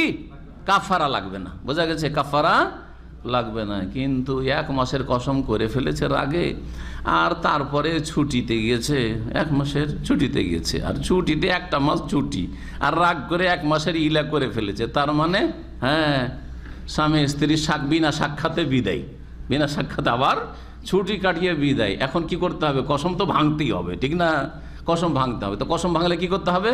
ভাঙা জায়েজ, কিন্তু কি করতে হবে? কাফারা দিতে হবে। আপনি বলেছেন যে আল্লাহ, আল্লাহর কসম, লা আকরাবু মিন যাওজাতি, আমার স্ত্রীর কাছে যাব না শাহরান, 1 মাস, আর আপনি থামতে পারলেন না, 3 দিনে আপনাকে যেতে হইলো, রাগ ঠান্ডা হয়ে গেল, ফিরে আসলেন, তাহলে কসমের কাফারা দিয়ে দেন আর সহবাস করেন, অসুবিধা না, আপনার স্ত্রী আছে, জি হ্যাঁ। সর্বঊর্ধ্বে কতদিন? 4 মাস। নবী করিম সাল্লাল্লাহু আলাইহি ওয়াসাল্লাম 1 মাস ইলা করেছিলেন, জানা আছে আপনাদের?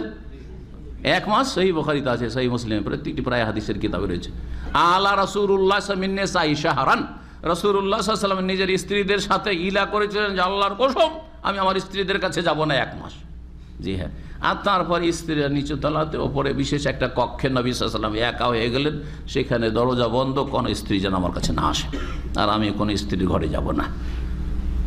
আবু বকর সিদ্দিক এসে দেখা করছেন। উমর রাদিয়াল্লাহু তাআলা তো শুনেছেন যে নবী সাল্লাল্লাহু আলাইহি ওয়াসাল্লাম স্ত্রীকে নাকি তালাক দিয়ে দিয়েছে, উনি বেশি পেরেশান ছিলেন, কারণ ওনার মেয়ে বিধবা ছিল, বয়স 35-এর বেশি হয়ে গেছে, তারপরে আয়েশার মতো অত সুন্দরী না, উম্মে সালমার মতো সুন্দরী না, সুতরাং এইসব অভিমান করে আমার স্ত্রী যদি তাকে তালাক দিয়ে দেয় তাহলে তো আমি নবী সাল্লাল্লাহু আলাইহি ওয়াসাল্লামের শ্বশুর হয়ে কিয়ামতের দিন উঠতে পারবো না। আল্লাহু আকবার, কত যে ভয় ছিল, আর কত যে মনের আকাঙ্ক্ষা ছিল যে নবী সাল্লাল্লাহু আলাইহি ওয়াসাল্লামের জামাই হইতে পারলাম না, তো কমপক্ষে শ্বশুরটা হইতে পারি। শ্বশুর হইতে পেয়ে যে কত আনন্দিত ছিলেন। আসার পরে মেয়ে গিয়ে খুব রাগারাগি মেয়ের ওপরে শুরু করলেন যে তোদের খারাপ আচরণের কারণে রাসূলুল্লাহ সাল্লাল্লাহু আলাইহি ওয়াসাল্লাম তালাক দিয়েছে। যখন জানতে পারেন যে আলহামদুলিল্লাহ নবী সাল্লাল্লাহু আলাইহি ওয়াসাল্লাম তালাক দেননি, তখন মনে শান্তি হইল, মনে শান্তি হইল। নবী করিম সাল্লাল্লাহু আলাইহি ওয়াসাল্লাম 1 মাসের ইলা করেছিলেন, যেদিন 29 দিন হইল সেদিন নেমে আসলেন, আর স্ত্রীদের সাথে সব তখন পালাক্রমে সাক্ষাৎ, এমনি দেখা সাক্ষাৎ করলেন, আর তখন পালা নির্ধারণ করলেন। এই ছিল নবী সাল্লাল্লাহু আলাইহি ওয়াসাল্লামের ইলা। আয়েশা রাদিয়াল্লাহু তাআলা আনহা বলছেন, ইয়া রাসূলুল্লাহ, আপনি না 1 মাসের ইলা করেছিলেন, তো এখন তো 1 মাস জুটেনি, 29 দিন হয়েছে, 1 মাস হয়নি, 29 দিন হয়েছে, জি হ্যাঁ। চিন্তা করছেন যে নারী জাতি কেমন, ওদের মন চাই কিন্তু তারপরে এইরকম কথা। জি হ্যাঁ, তখন নবী কারীম সাল্লাল্লাহু আলাইহি ওয়াসাল্লাম কি বলেছিলেন যে আশ-শাহরু হাকাযা ওয়া হাকাযা ওয়া হাকাযা, জি মাস এইরকম আর এইরকম হয়, মানে 29ও হয় আবার 30ও হয়। তো এই মাসটা 29 গেছে, কথা বোঝা গেছে? জি জি, আল্লাহু আকবার। নবী সাল্লাল্লাহু আলাইহি ওয়াসাল্লাম এরকম ইলা করেছেন। সুতরাং কেউ যদি ইলা করে ভালো মানুষ, এটা কোনো দোষণীয় না, জায়েজ আছে। পানিশমেন্টের জন্য, একটু চমকানোর জন্য, একটু সতর্ক করার জন্য, একটু সংশোধনের জন্য, উদ্দেশ্য হবে কি? উদ্দেশ্য হবে সংশোধন, ইসলাহ করা। উদ্দেশ্য কষ্ট দেওয়া না, আর জুলুম করা, অবিচার করা নয়। আপনার উদ্দেশ্যের উপর, নিয়তের উপর আপনার আমল নির্ভরশীল। ইন্নামাল আমালু বিন্নিয়াত।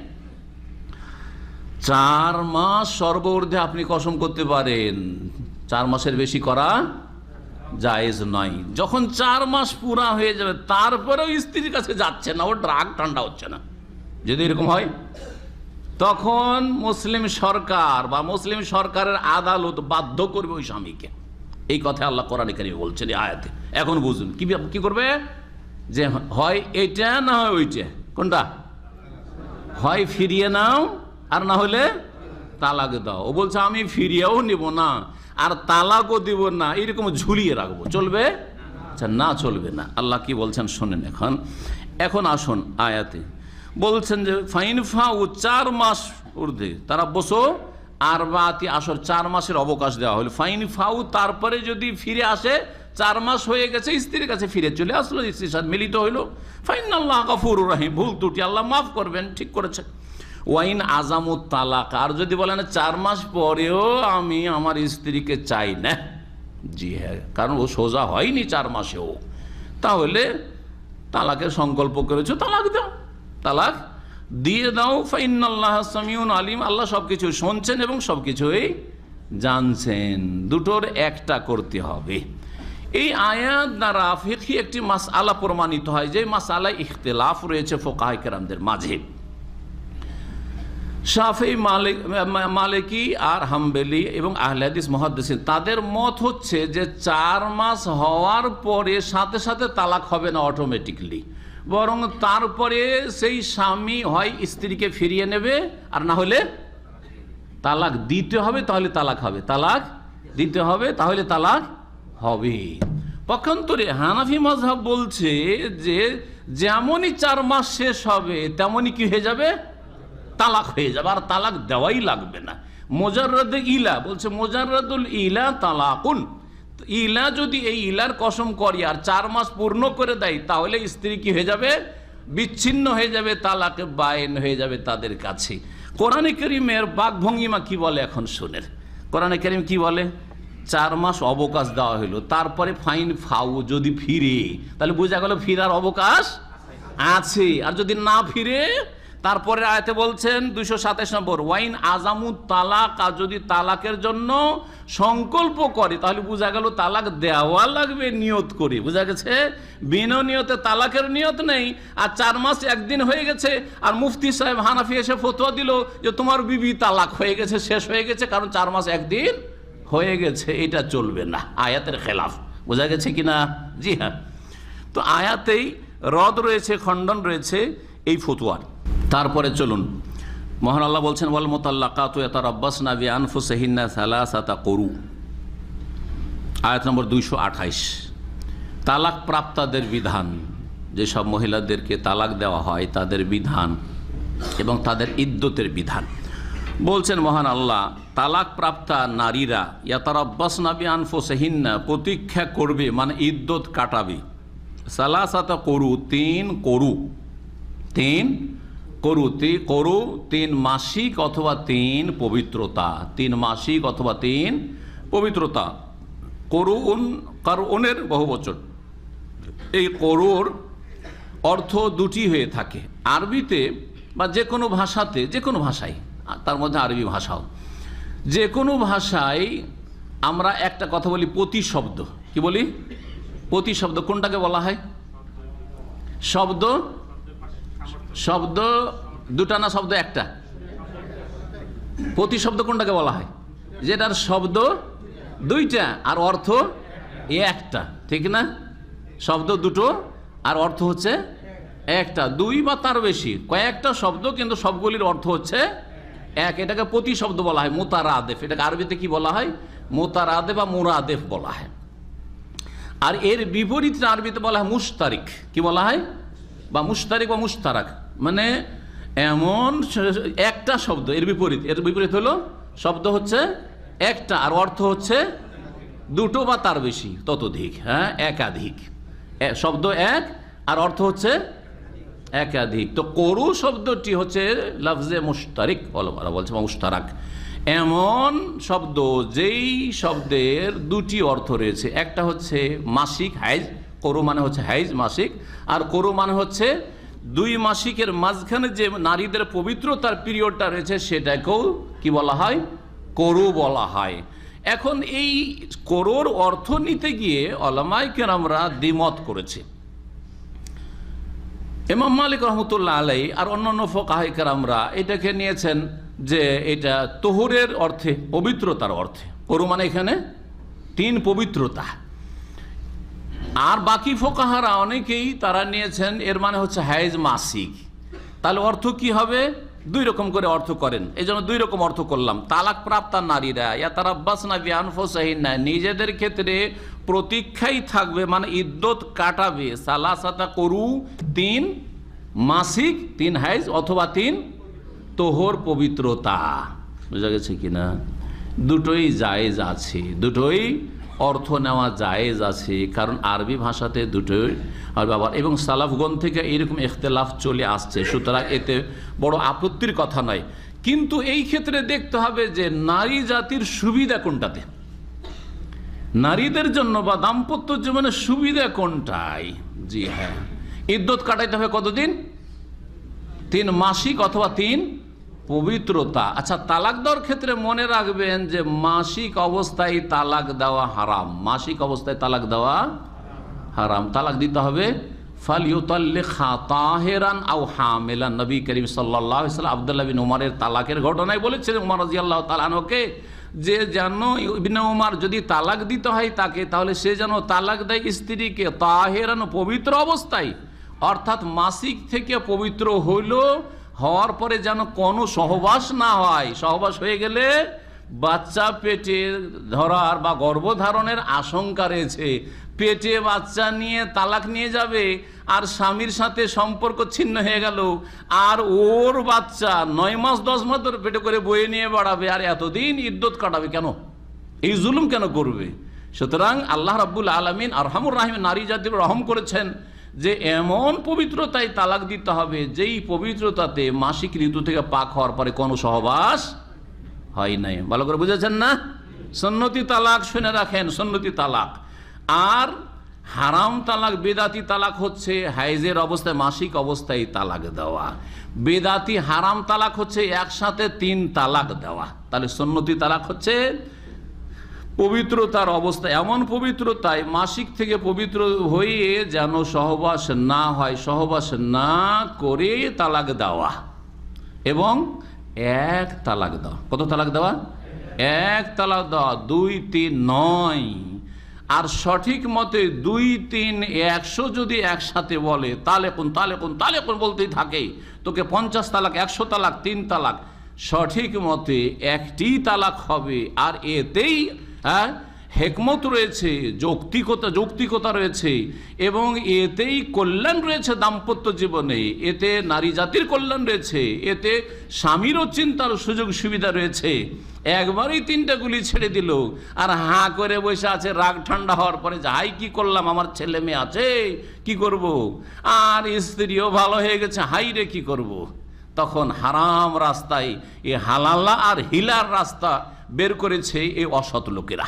কথা বোঝা গেছে?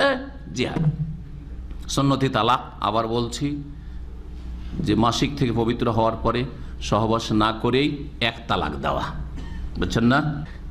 তালাক 3, এই 3 করু মানে 3 হাইজ মাসিক নেওয়া যেতে পারে, 3 তোহর নেওয়া যেতে পারে, কিন্তু কোনটাই মহিলার উপকার রয়েছে এটা দেখার বিষয়।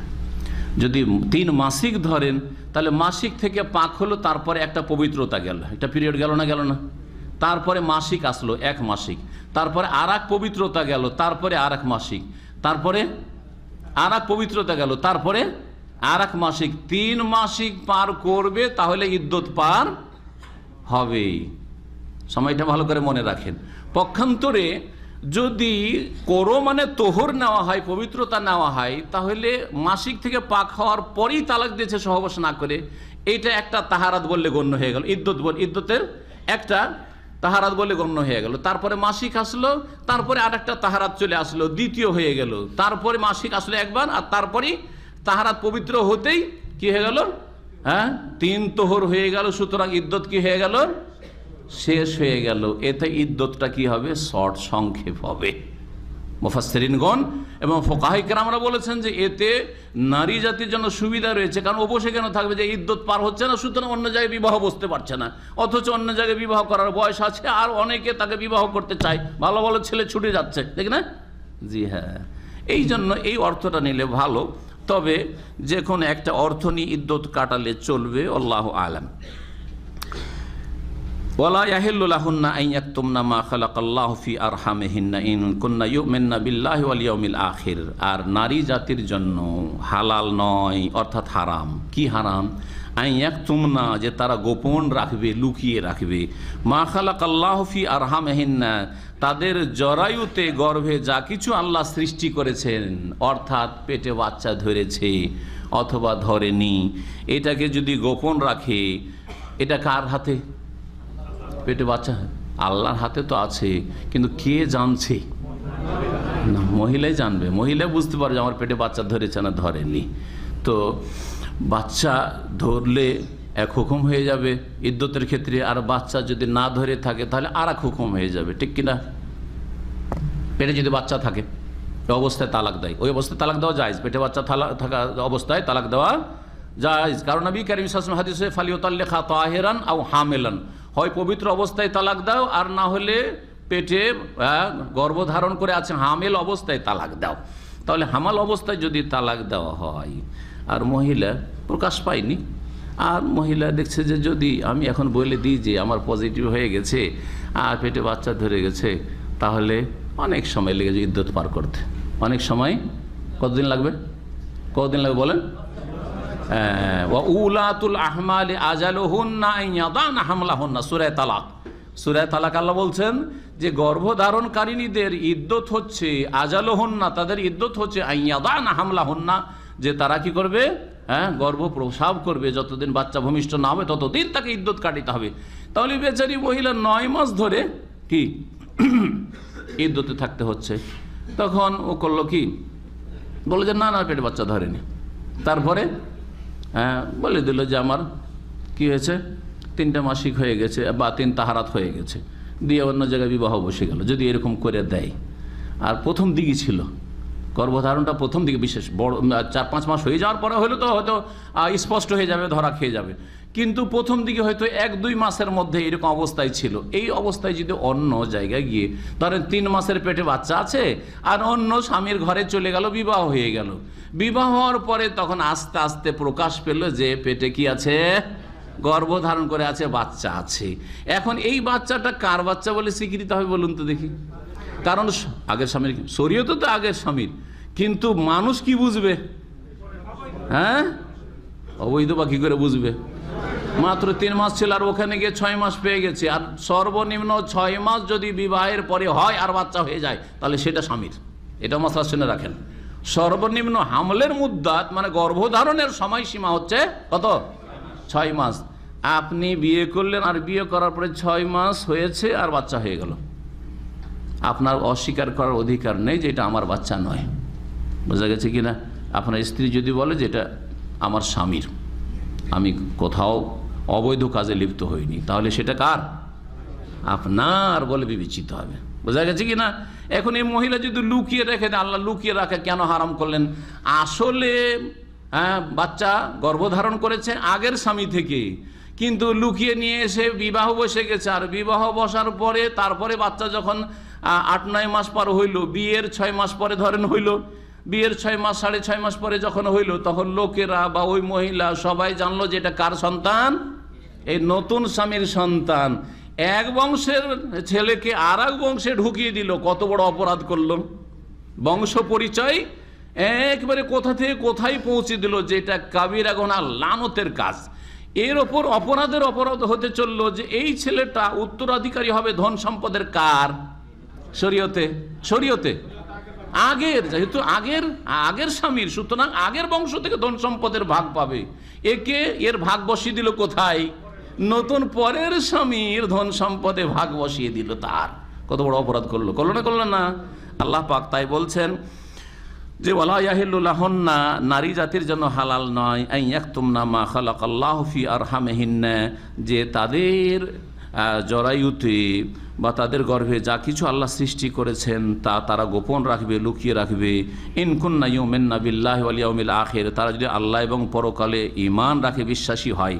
এটা এই জন্য বলছেন যাতে করে চিন্তা হয় যে আল্লাহকে যদি বিশ্বাস করো আর পরকাল সম্পর্কে চিন্তা থাকে, তো খবরদার এইরকম হারাম নাজায়েজ কাজ করবে না, যেটা চরম অপরাধ হবে। ওয়াবউলাতুহুন্না আহাক্কু বিরাদ্দিহিন্না ফি যালিকা ইন আরাদু ইসলাহা। এখন আল্লাহ রাব্বুল আলামিন বলছেন যে একটা লোক তালাক দিল স্ত্রীকে তালাক দেওয়ার পরে তালাকের রাজিতে আছে। তালাকের রাজি মানে তালাক দেওয়ার পরে এখনো ইদ্যতের ভিতরে আছে, ইদ্যত পার হয়নি। এই সময় স্ত্রীকে বলছে যে আমি ফিরিয়ে নেবো, বা স্ত্রীর বাপ মাকে বলছে যে আমি তো তালাক দিয়েছিলাম আপনাদের মেয়েকে, কিন্তু আমার স্ত্রী আমি ফিরিয়ে নিচ্ছি। শ্বশুর শাশুড়ি রেগে আছে, আর স্ত্রীও খুব নারাজ, অথবা ভালো একটা ছেলে পেয়ে গেছে, না আমরা ফিরিয়ে দেবো না। যদি এরকম করে, কার চলবে?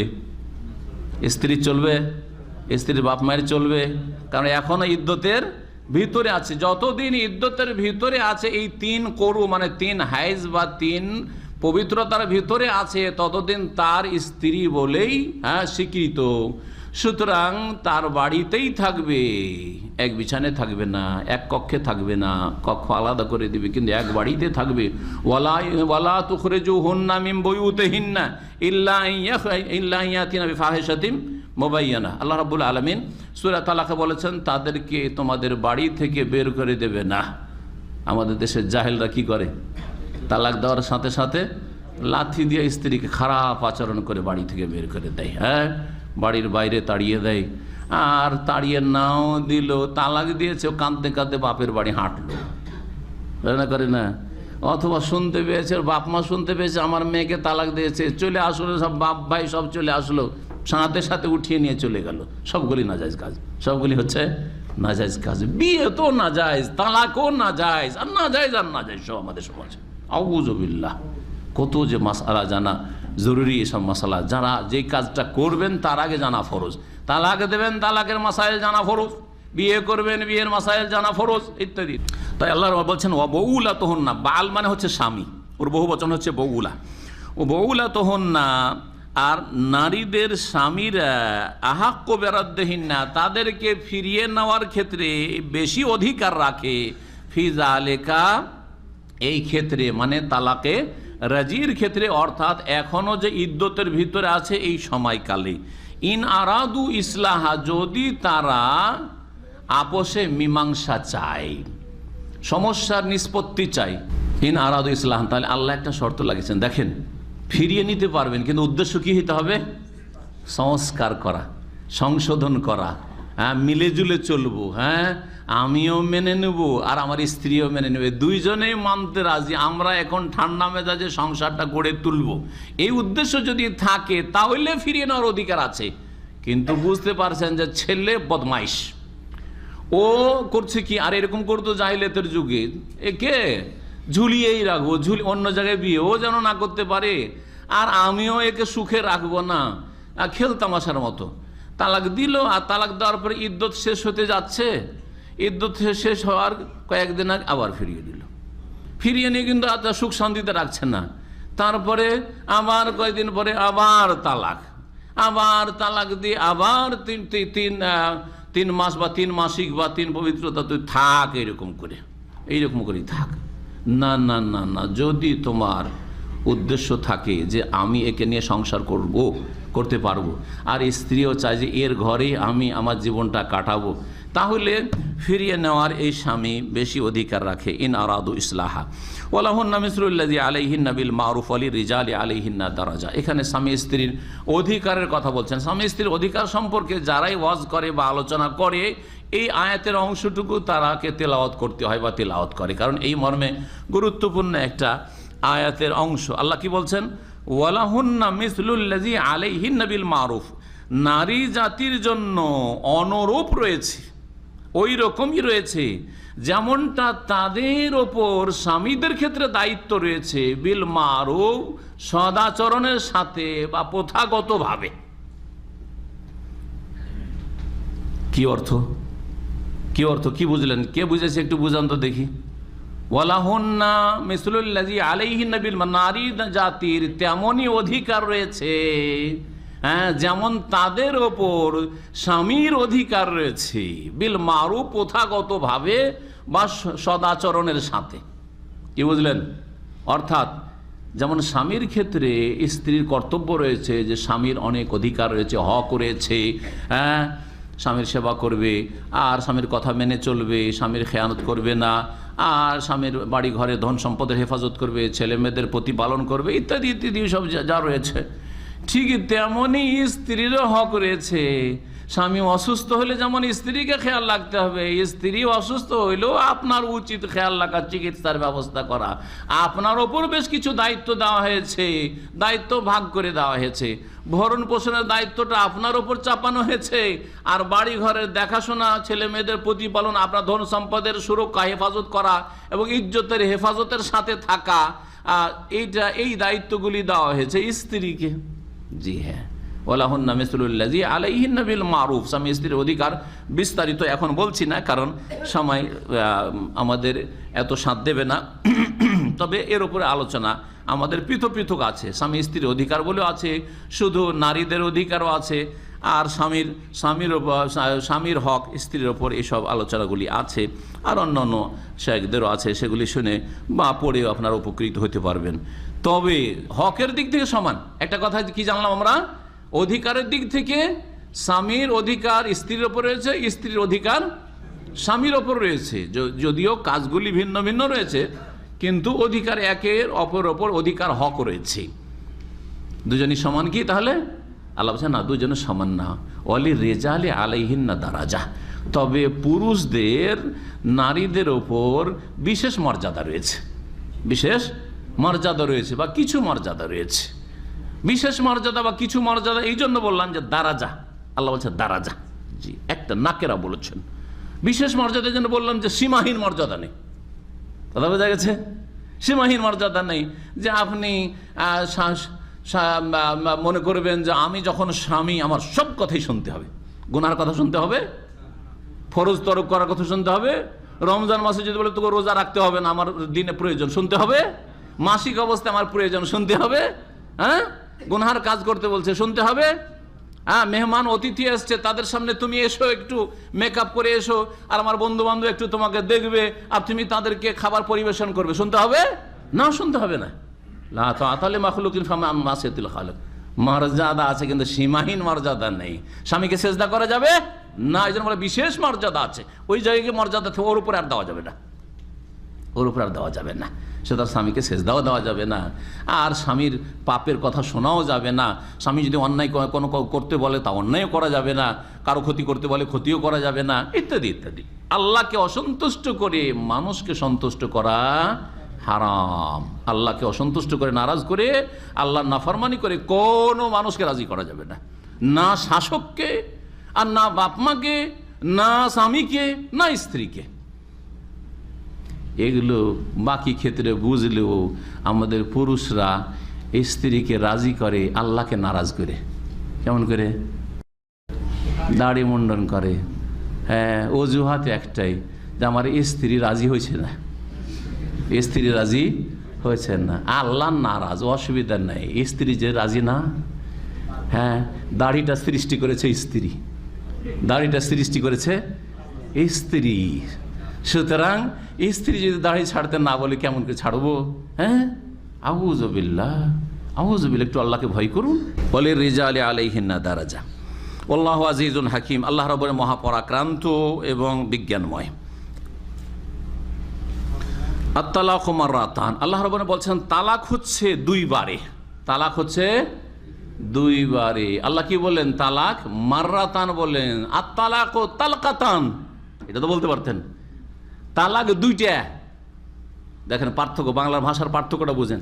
তালাক দুইটা আর তালাক দুইবার, কি পার্থক্য? কে বুঝাইতে পারেন? কিছু বুঝলেন না মনে হয়, হ্যাঁ বলেন কি বুঝেছেন? দুইটা যদি আল্লাহ বলতেন আত-তালাকু তালকাতান, তাহলে দুইটা একসাথে মারলে লেগে যেত। দুইটা একবার, তোকে 2 তালাক দিয়ে দিলাম যা, বা 3 তালাক দিয়ে দিলাম যা, শেষ। 50 তালাক দিলাম, 50টা তো নাই, তো 3-এ নেমে আসলো, শেষ। ঠিক না? না, এই কথা বলে আল্লাহ তালাকু মাররাতান, দুইবারে, দুইবারে, একটা একটা করে দিতে হবে, দুইবারে তালাক দিতে হবে। জি, একবার তালাক দেবেন, তারপরে তাকে 3 কোরো, যদি মাসিক হয় তাহলে 3 মাসিক বা 3 পবিত্রতা পর্যন্ত ইদ্যত কাটবে। আর এর মাঝখানে স্বামী স্ত্রী দুইজনে বোঝাপড়া করেন, আপনার আত্মীয় স্বজন, তাদের স্ত্রীর আত্মীয় স্বজন চিন্তা ভাবনা করুক যে কি করবে, ফিরে যাবে না শেষ করে দিবে এই সম্পর্ক। 3 মাস বা তার বেশি হইতে পারে অনেক সময়, এই সময়টা দেওয়া হইল। যা এই ইদ্যতের ক্ষেত্রে সংক্ষেপ করে দিয়েছি, ইদ্যতের বিষয়টি শুনে নেন। ইদ্যত যাদের মাসিক, যেসব নারীদের মাসিক আসে তাদের ইদ্যত হচ্ছে 3 মাসিক বা পবিত্রতা হইল, ঠিক হ্যাঁ। কিন্তু যেসব মহিলাদের মাসিক হয় না বা এখন আসেনি, নাবালিকা এখনো মাসিক আসেনি, অথবা 50-55 বয়স হয়ে গেছে, মাসিক বন্ধ হয়ে গেছে, তাদের ইদ্যত তালাক দিলে কত? 3 আশহুর, 3 মাস।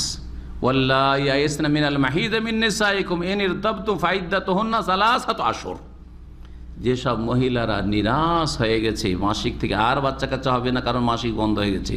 ওয়াল্লাহি লাম ইয়াহিদনা, আর যেসব মেয়েদের মাসিক এখনো হয়নি, নাবালিকা, জি হ্যাঁ, তাদের ফাইদ্দাতুহুন্না 3 আশহুর, 3 মাস। তাহলে ওদের 3 মাস হয়ে গেল, ঠিক আছে, জি হ্যাঁ। এইভাবে ইদ্যতগুলি বিভিন্ন আছে। এখন আমরা এগিয়ে যাই, আর বাকি সমস্ত ইদ্যতগুলি ইনশাআল্লাহ তাআলা আগামীতে পূরণ করব। আর একদিন তালাকের আলোচনা হবে, আজকে পুরো শেষ হবে না।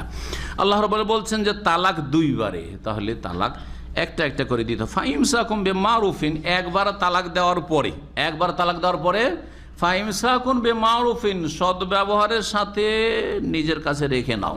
আমসাকুম, ইমসাকুম মানে নিজের কাছে রেখে নাও।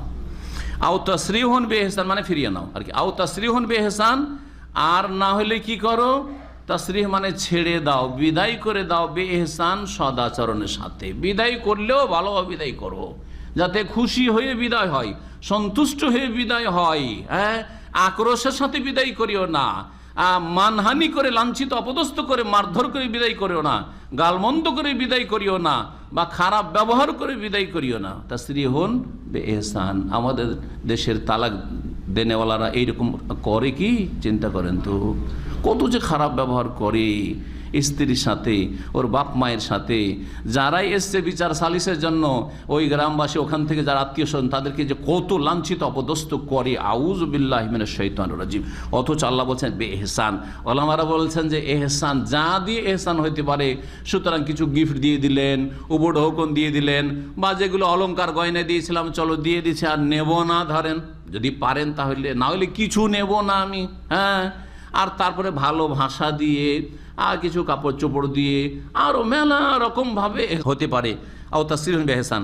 ওয়ালা ইয়াহিল্লু লাকুম আন তাখুযু মিম্মা আতাইতুমুহুন্না শাইআন ইল্লা আন ইয়াখাফা আল্লাহ ইউকিমা হুদুদাল্লাহ ফাইন খিফতুম আল্লাহ ইউকিমা হুদুদাল্লাহ ফালা জুনাহা আলাইহিমা ফীমা ইফতাদাত বিহি তিলকা হুদুদুল্লাহ ফালা তা'তাদুহা।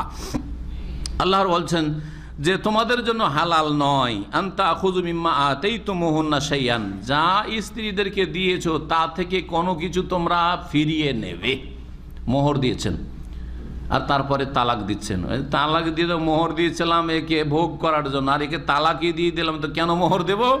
কেড়ে নেব, চলবে না, কিছু নেওয়া যাবে না, নেওয়া যাবে না। তালাক দিয়েছেন আর তার সাথে সহবাস হয়েছে, সুতরাং পুরো মোহরের অধিকারী হয়ে গেছে। সুতরাং সমস্ত তার থাকবে, কোনো কিছু ফিরিয়ে নিতে পারবে না।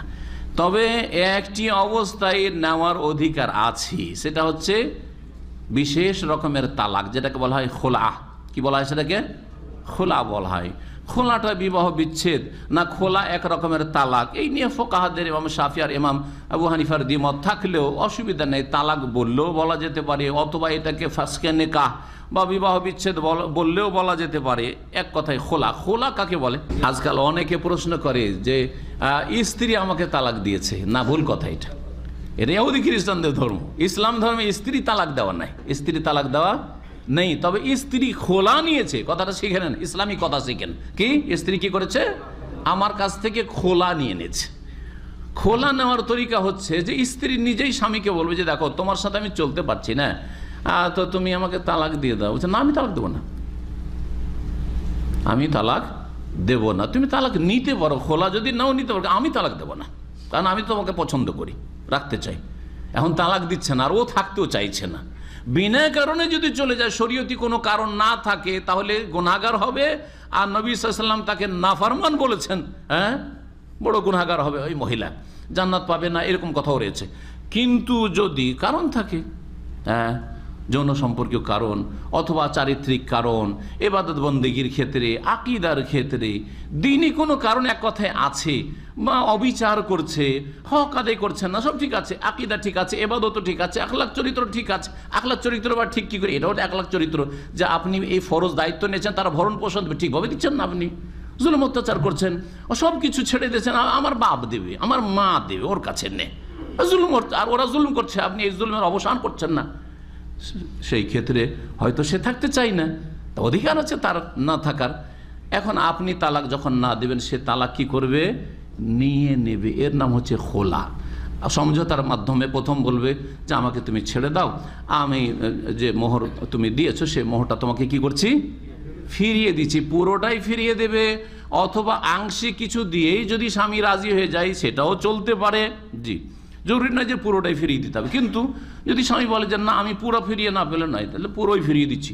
স্ত্রী যদি বলে আমি পুরোটাই ফিরিয়ে দিচ্ছি, কিছু লাগবে না, বরং অনেক ওলামারা বলেছেন যদি সেখানে বলে যে আমি আরও কিছু তোমাকে দিয়ে দিচ্ছি কিন্তু তুমি আমাকে ছেড়ে দাও, আমি তোমার সাথে থাকবো না, সেটাও জায়েজ হতে পারে যদি সেটা জুলম না হয়। তাহলে তো এইভাবে খোলা হবে, সমঝোতে আসে না। স্ত্রী বলছে স্বামী শুনে না, ও তালাক দেবে না, আর তালাক নিতেও দেবে না, খোলাও করতে দিচ্ছে না। তখন কি করবে স্ত্রী?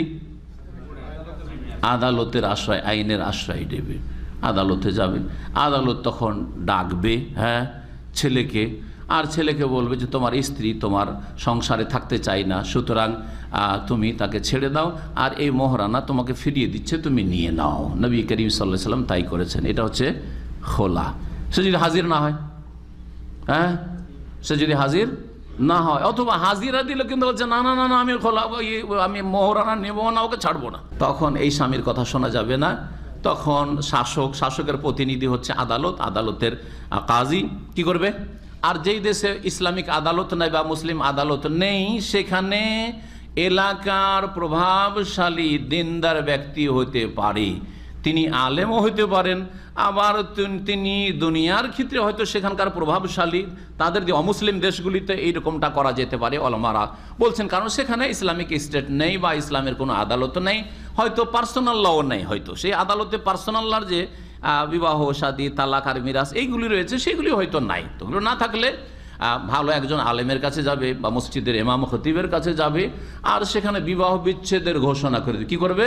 বিবাহ বিচ্ছেদের ঘোষণা করে দেওয়া হবে। সেটা মুসলিম শাসক বা তার প্রতিনিধি দিয়ে হইলেই সেটা হওয়া উচিত, যদি সেটা মুসলিম দেশ হয়, যেমনটা বললাম। এইভাবে খোলা হয়ে যাবে। আল্লাহ রাব্বুল এই খোলার কথা এখানে বলেছেন। সময় এগিয়ে চলে গেছে, অল্প সময় আছে, সুতরাং এখানেই আজকের আলোচনা শেষ করে দিচ্ছি। এই আয়াত থেকে আগামী সপ্তাহে ইনশাআল্লাহ তাআলা আবার আলোচনা শুরু করব, আর বাকি বিস্তারিত সব কথা ইনশাআল্লাহ তাআলা বলার চেষ্টা করব, কারণ তালাকের বিষয়টি অত্যন্ত গুরুত্বপূর্ণ। আল্লাহ রাব্বুল আলামিন যেন আমাদেরকে দিন শিখার তৌফিক দান করেন এবং দিন মোতাবেক জীবন গড়ার তৌফিক দান করেন। দাম্পত্য জীবনে আল্লাহ যেন আমাদেরকে সুখী করেন, আমাদের মা বোনদেরকেও সুখী করেন, আমাদের ভাইদেরকেও সুখী করেন। বিশেষ করে যেসব ভাইরা এখানে এসেছেন তাদেরকে আল্লাহ রাব্বুল আলামিন যেন সুখী করেন। আল্লাহ রাব্বুল আলামিন যেন আমাদেরকে দুনিয়া আখিরাতের কল্যাণ দান করেন। সুবহান রাব্বিকা রাব্বিল ইজ্জাতি আম্মা ইয়াসিফুন ওয়া সালামু আলাল মুরসালিন আলহামদুলিল্লাহি রাব্বিল আলামিন। যদি কোনো ব্যক্তি আল্লাহর নামে শপথ করে আর তারপরে ভঙ্গ করে তাহলে তার কাফারা কি? বলেন তো আপনারা, কাফারা কি? কসমের কাফারা সূরা মায়েদার আয়াতে রয়েছে, লা ইউআখিযুকুমুল্লাহু বিল্লাগবি ফি আইমানিকুম ওয়ালাকিন ইউআখিযুকুম বিমা আকাদতুমুল আইমান ফাকাফারাতুহু। কে বলবেন? হইচই না করে বলেন। কসমের কাফারা ফাইতামু আশারাতি মাসাকিনা মিন আওসাতি মা তুতঈমুন আহলিকুম আও কিসওয়াতুহুম আও তাহরিরু রাকাবা। এই তিনটের মধ্যে ইখতিয়ার আছে। ইতামু আশারাতি মাসাকিন, 10 জন মিসকিনকে খাবার দেওয়া বা 10 জন মিসকিনকে পোশাক দেওয়া, কাপড়, হ্যাঁ, লুঙ্গি আর একটা জামা দিলেন হয়তো, হ্যাঁ, আর অথবা গোলাম স্বাধীন করা। কিন্তু আজকাল গোলাম নেই। এই তিনটার মধ্যে স্বাধীনতা আছে, তিনটার একটা দিলে হয় আজকাল। তাহলে প্রথম কি করতে হবে? 10 মিসকিনকে খাওয়াবেন, আর না হলে 10 মিসকিনকে কাপড় দিয়ে দেবেন, পোশাক দিয়ে দেবেন। যদি না পারেন ফামাল্লাম ইয়াজিদ ফাসিয়ামু সালাসাতি আইয়াম, যে না পারবে তাহলে 10 মিসকিনের খাবার দিতে না পারলে আজকাল 15 রিয়াল ধরেন। একটা মিসকিনকে খাবার দিলে মোটামুটি কত লাগবে সৌদি আরবে? মোটামুটি 15 রিয়াল ধরেন, মধ্যম 30 রিয়ালও বললাম না, একটু হাইফাই হোটেল 40 রিয়াল বললাম না, আর একেবারে 8-10 রিয়ালও বললাম না। 15 রিয়াল করে যদি হয় তাহলে 10 জনের কত লাগবে? হ্যাঁ, 150 রিয়াল, মোটামুটি 150 রিয়াল। একসময় আমরা 10-15 বছর আগে যে জিনিসপত্র সস্তা ছিল বলতাম যে 100 রিয়াল দিলেই চলে যাবে, তো 10 রিয়ালে ভালো মোটামুটি বাংলাদেশি হোটেলে ভালো খাবার পেয়ে যাবেন। তো এই 150 রিয়াল, আর যদি এটা না পারেন তাহলে কি করতে হবে? ফাসিয়ামু সালাসাতা আইয়াম, 3 দিন সিয়াম পালন করবে, রোজা রাখবেন। যালিকা কাফারাতু আইমানিকুম ইযা হালাফতুম, তোমরা যখন হলফ করবে তখন এই হচ্ছে তোমাদের কসমের কাফারা।